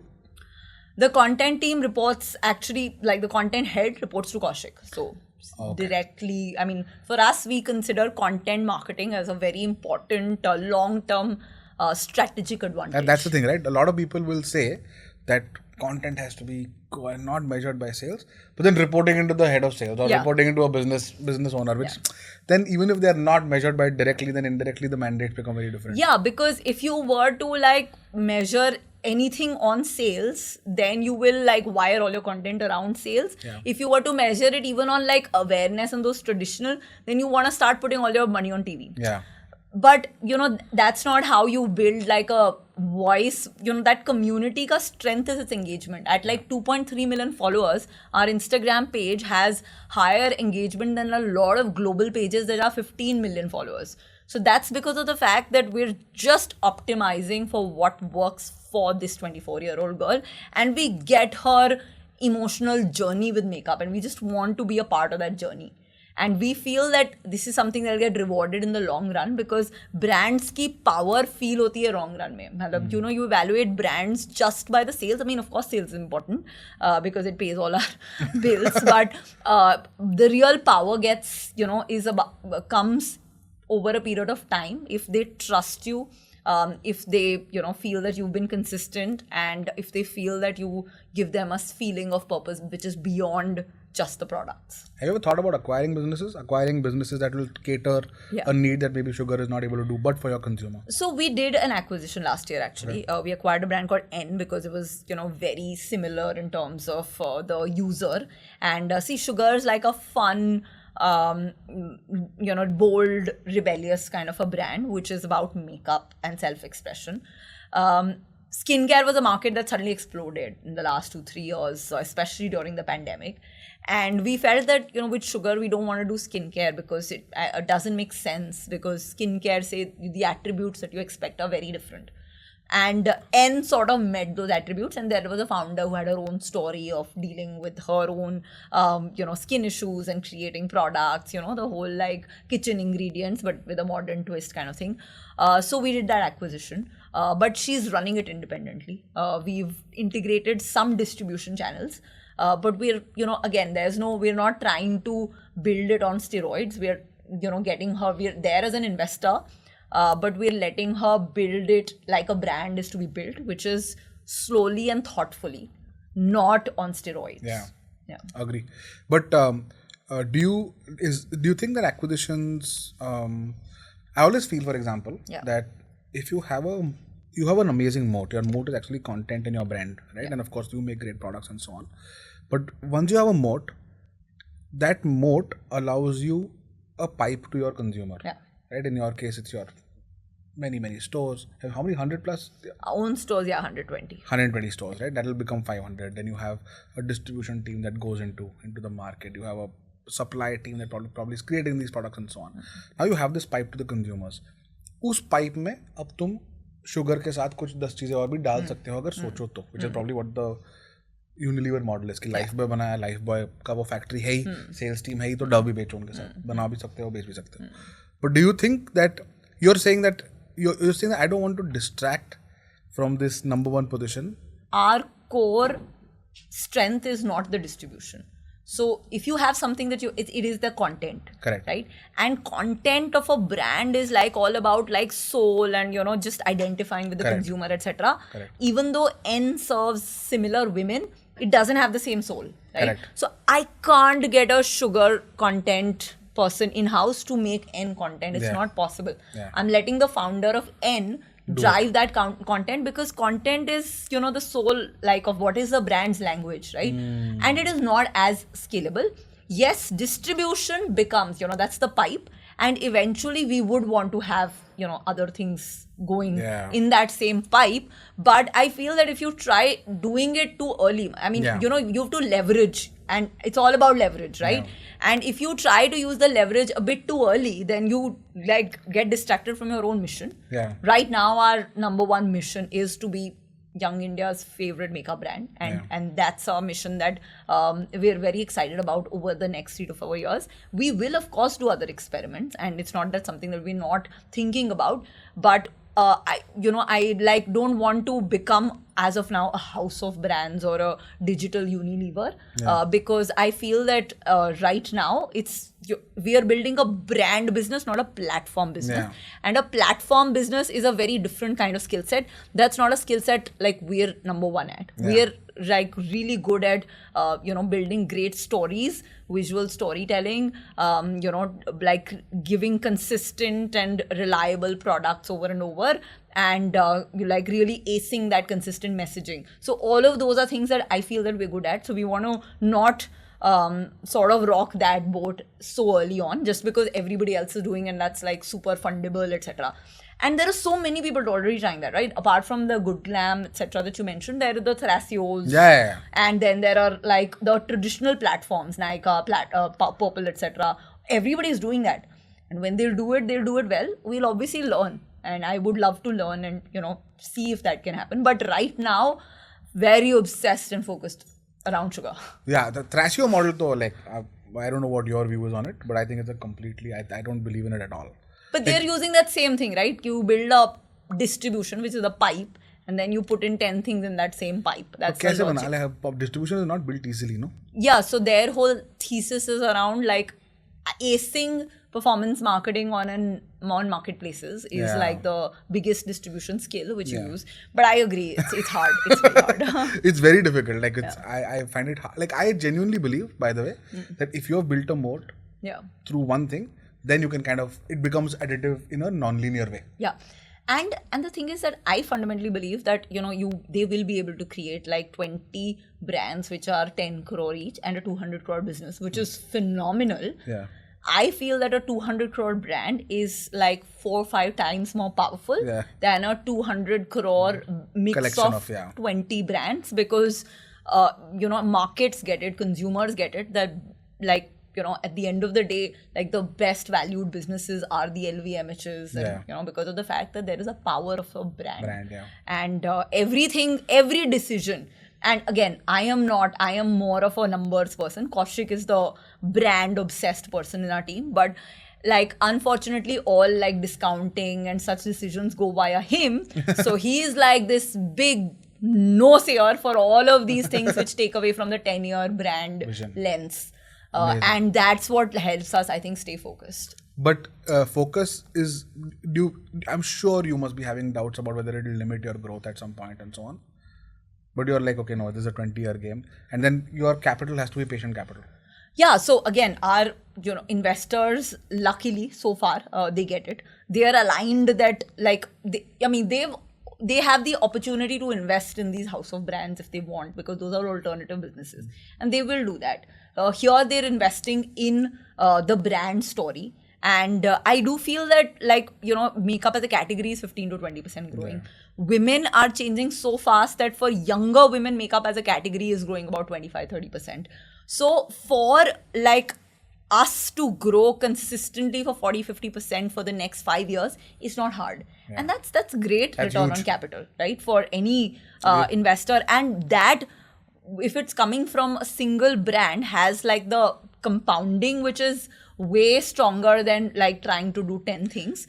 So it's not that we won't do other things, but we will do it at the right time. We like right now, we think that this opportunity is huge and it's right now the right time for us to like just be laser sharp focused on just hitting it out of the park there. No, I completely agree. I think single brand growth is like a valuation slingshot. Yeah. Multiple brand growth is not a valuation slingshot. And sugar honestly stands for like young, bold, rebellious women finally expressing themselves, coming out of their shells, getting to work. And so it also, it doesn't go to organic skincare, but it's fairly a stretchable, market. So it is not that sugar can only do makeup. That's our first goalpost. But even with sugar, we should be able to do more than just that. 100%. It's just that organic skincare is not going to be one of them because that's not it doesn't fit in with the brand story yet. Amazing. And all the best to you, Vineeta, and to you and Kaushik and the entire team on doing this. I wanted to come like as we, reach the last. This has been such an engaging conversation, but conversations with you, unfortunately, or fortunately for you, I'm sure you feel like talking about it. You must be talking about it a lot. But I do want to talk about last 2 years being in the public limelight a lot more than you would have been previous to that, which is great. Like I think celebrating your story, Sugar's story is important, but I'm sure it comes with a certain amount of impact on your children, for example, at school, or on family relationships, or like attention from like a 100x larger sphere of people. Also, I think negative attention which might come moment you become someone who's a celebrity. But what has that meant for you socially? What has that meant for you financially? How do you start thinking about those things? So, honestly, the way it has helped the business itself, like from the perspective of, making it easier to recruit people, to making it easier to raise money, to making it easier to get covered in, media stories, etc. I think like to real traffic coming on Sugar, thanks to say a Shark Tank or Kapil Sharma integration, it's been phenomenal. So I'm super grateful that two things happened. One is that when COVID happened, I decided to try out this playbook which my husband had, which was that share your stories outside. Don't come out of that shell of I will let my work speak for itself. Because even like when I tell you, like, my role model is Falguni Nair never needs to speak about anything, right? She's so phenomenal and she's done it, and I ideally wanted to be that. But 15 years and I wasn't that, right? It took me a long time and greater struggle to come to a place where my work could speak for itself. And the acceleration of business and personal success that came from speaking for myself was phenomenal. And I'm very, I feel grateful that I, firstly had a Kaushik who was so, for him, storytelling and, sharing stories. And he always says, life's a story. Stories are meant to be told. And sometimes he says, may or may not be lived, but they're meant to be told. But so for me, that I think, like now when I speak to young female founders, I tell them, listen, forget this performance marketing. First investment you should do is do PR. Yeah. Because it's like huge ROI, right? What are you? Because I know that they're wired to think the opposite. Yeah. But so firstly, I'm grateful, and then that led to these opportunities. Like, of course, Shark Tank happened because at least some people knew me, and somebody reached out to Kaushik, in fact, on Twitter to say that would Vineeta want to be on Shark Tank, and then Shark Tank really took off, and it just changed the trajectory of awareness both for me and for Sugar. And so grateful for that. Second is that it does, like, for me, it came with some of that the negative attention in terms of a lot more comments on the way you look on and that's like a lot for women, and like there's a very famous meme which equates me with Raju ki maa in 3 Idiots, and that became viral, and then it became like nuts. And then so finally I so for me first 2 days it was very traumatic, just like I'm like I never thought about the way I look, because like I always they've equated you to someone who's Raju ki mummy and me. So they put like 4 pictures, 3 pictures of me and one of Raju ki mummy in 3 Idiots. And they're like, hey, Vineeta Singh, the founder of Sugar.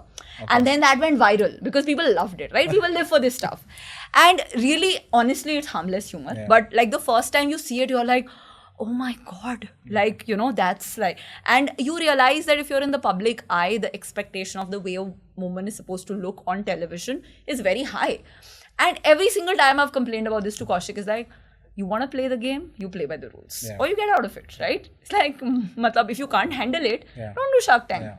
So I want to do it, and it comes with all of this, and either I get the thick skin to put up with all of this. So first few days of that, I would like go through comments and like see some negative comment that would play on my head, like the hundreds of people saying great stuff.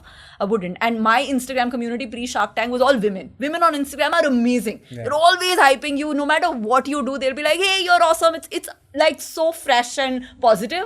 And then suddenly, like through Shark Tank, all the boys come in. Yeah. And then it suddenly becomes like, like a more judgmental sort of a community where like being bold and being, saying things as it is will get judged. So there was a journey, but I feel so good because I have always been conscious of what people say about me, and criticism. As a founder, nobody criticizes you because you're the boss, right? It's rare to get so much criticism, and so I wasn't the best at handling criticism. Now I am like, I see so much criticism. I feel that like the greatest gift I've got from Shark Tank is that people can say to my face, you're ugly, and it's not gonna like break me, and I'm not gonna carry it with me and stuff like that. And I'm totally fine with it. I've got that thick skin, which is for me was a journey to get here. The like ability to influence young people, especially young women. Yeah. Oh my God, I feel like amazing about it. So every single time, like 8-year-old, 12-year-old girls, even like 22-year-olds, they come and they are like, I want a picture. I I love it. And I like rarely say no to anybody, but young girls and women wanting to take a picture, etc., I would never say no. And of course it does, there are these complicated situations. Like for instance, last night Kaushik and I went for this movie which got over at 2 a.m. and it was this really emotional movie, and I was like crying, bawling. And the movie got over and the lights on, the person next to me like, "Hi, Vineeta and Sugar." I'm like this face full of like, like literally, and I'm like, "Hi, sorry, embarrassing, nice to meet you." And there were these nitty students, MBA students, and it was like, okay. And then there have been cases where I have this long flight, Calcutta to, Mumbai, where like next to me there's this girl sitting who's watching Shark Tank, where I'm there in the episode, and I'm like, oh my god, 3-hour long conversation where I can't sleep anymore. But it's like it's all good fun. And my kids, of course, they don't get all of it, but they're very sharp. So I was in Goa with them at an event, and there was this whole like, oh, selfie, and we were doing it, and I was like, then Ranveer and Vikrant started saying that let's go, because they wanted to go to the beach. And I said, but there are people coming, so what we'll do is I'll say 1, 2, 3, and then we'll run. Okay, so we had this plan. So then, so that we don't have to do any more selfies. And then we did, I said 1, 2, 3, and we ran.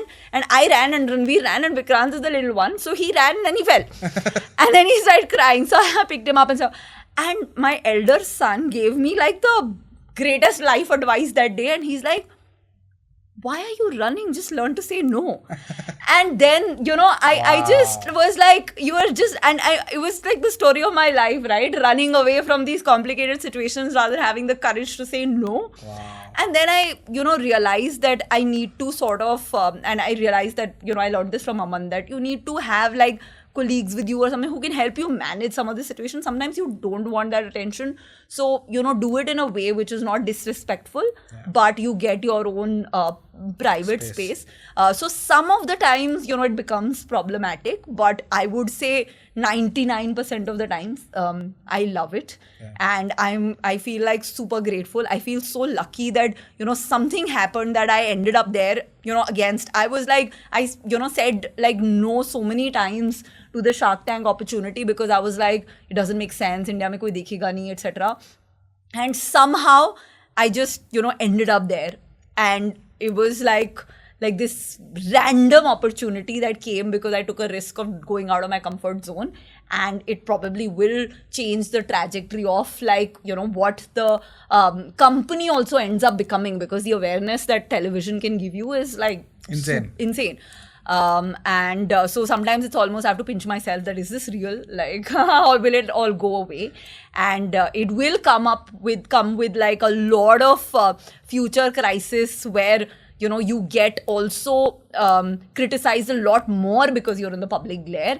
And I know that, when all of that happens, I will like sort of feel that, was that the right choice, etc. Because I'm just somebody who does overthink some of these situations. But, I need to keep reminding myself what Kaushik tells me. Ki nahi karna to mat karo. Who's asked? Nobody's forcing you. You chose this. If you chose this, you get the upside and the downside, and stop complaining. I feel that, just having him around is just a great... No, for sure. Like, I feel like he's in the room, the amount we talk about him. No, but I think also with Shark Tank, we were actually with the Sony Live team to figure out sponsorship for this season. But and they were right. Your ability to like kind of empathize with founders, just be super nice and generous, which is how you are in real life, is coming out in television. You're not put on a persona or something, or it's not like you've changed in front of camera at all, which is amazing. And because like I feel more relatable, I mean I can relate to them more than to the person sitting in the chair, honestly, because I have done that and like, had those harsh questions and the rejections so many times. And there have been times where I've done a pitch of like, Shark Tank pitch, and I've gone back to the vanity van and done my own pitch to a VC for fundraising. Wow. So you're wearing both the hats, and the hat that you're wearing more often is the entrepreneur hat, right? So you feel the soul of an entrepreneur. And I feel for me, like one of the greatest things I wanted to bring out through Shark Tank is that entrepreneurship is damn hard. And you're bound to, no matter how successful you feel you are so far, your next big blunder or your next big setback is just a few days or a few months away. Yeah. And, and when that happens, your next big breakthrough is also few. So it's all about just, the highs are not as bad, high as you think, and the lows are never as bad as you think. So you just have to be in love with the journey. And, I never ever started up thinking that I'll be the poster child of struggling entrepreneur. But I do feel that I want to be that now, because it's just a story that, needs to be told, because 99% of us will not have the, mega like Steve Jobs kind of success in our lives. And we will have to go through like a journey, which is like a lot of ups and downs, no matter how big we are. Yeah. Do you feel personally, at a personal level, that sugar is something that you want to do? Just given now that Vineeta is now a public figure, has influence in a bunch of places, do you think sugar is the only thing you want to do, or do you want to start moving into investing, mentorship, board positions you've spoken about? Do you think that's like a multiplier effect of influence on young women entrepreneurs, for example, as opposed to running your business, which maybe, okay, let me put it in a very extreme way. I think what you do at Sugar, maybe a professional can do, but the influence you have on ecosystem, no one else can do but you. So have you ever thought about like splitting time? So I feel that, in terms of just pure impact, because Sugar is in a lucky place where we're able to like, have more women. My immediate like goal would be to build an organization that has like 10,000 women, a great place for women to work. Those are things that, like, I love my job, right? If somebody were to take away the entire money from it, also I would love to do this, because I just love it. I love working with so many young women, and just being able to like come out of some of those shackles that just our upbringing puts around us, and the impact there in terms of them having ownership in the company. Even supervisors of Sugar have Sugar ka shares when they complete 3 years, right? So all of that story, like seeing hundreds of them at our listing day, having made created wealth for themselves, women who are sole breadwinners of their family, etc. That for me is like a very powerful story, and I feel that this story is still unfinished. I feel that this story is nowhere close to its climax, its finale, and there is so much trust that these early employees and these investors have put, and I want to have that closure on it. And that for me is a very important, personally, I feel personally responsible to every single investor who's come in, and that is number one priority. Everything else which I do, which is, like mentoring women. So I mentor a lot of like IIT, IIM entrepreneurs who are women. I have a professor who was a very important part of my journey of becoming an entrepreneur, who sends a lot of them my way. Who's this? Professor Sunil Handa. And I'm Ahmedabad. Yeah. Oh, he's legendary, right? He's legendary, yeah. So he sends a lot of these young women my way. And I make whatever time I can, because I have, my greatest, thing is to pay it forward. But I feel that the opposite of what you just said. I feel that the impact that I can have through Sugar and building a great company, because there are such few companies that are great for women to work, and women workforce participation is so low, that is like, maybe a professional can run it, but it's not going to be somebody who went through all the struggles that I went through. Yeah. And my story is so imperfect that it sort of can, motivate these men and women to be more, to do more. And I feel that like a lot of this mentorship and, a lot of this stuff is happening outside. So I do make time, but this is my primary, passion. And reason for existence will remain Sugar. Will remain Sugar. And because until it reaches that finale, maybe, What's the finale for you? My finale is, firstly, I think, the financial reward for those who trusted us when there was nothing is important. So that's why. Number it for me. Like what how many employees do you think you will have when that finale? One is, one is, of course, 10,000 women. Okay. And like, second is successful public listing and ek do saal, so that it's not like a flash in the pan Yeah. sort of a thing, where like our early investors, our early employees can exit, and many of them, I visualize a scenario where at least 100 of them would make several crores of wealth, which they otherwise their families never thought that. It's not salary. Yeah, it's not salaries, and it couldn't have been possible only. And some of them would be at an average like 5-6 lakhs ka salary, but making several crores. Wow. So that's so I think, yeah, I mean, if when that happens, there'll be like then I might think about like what is beyond sugar. But till then, I feel that this is unfinished business for me.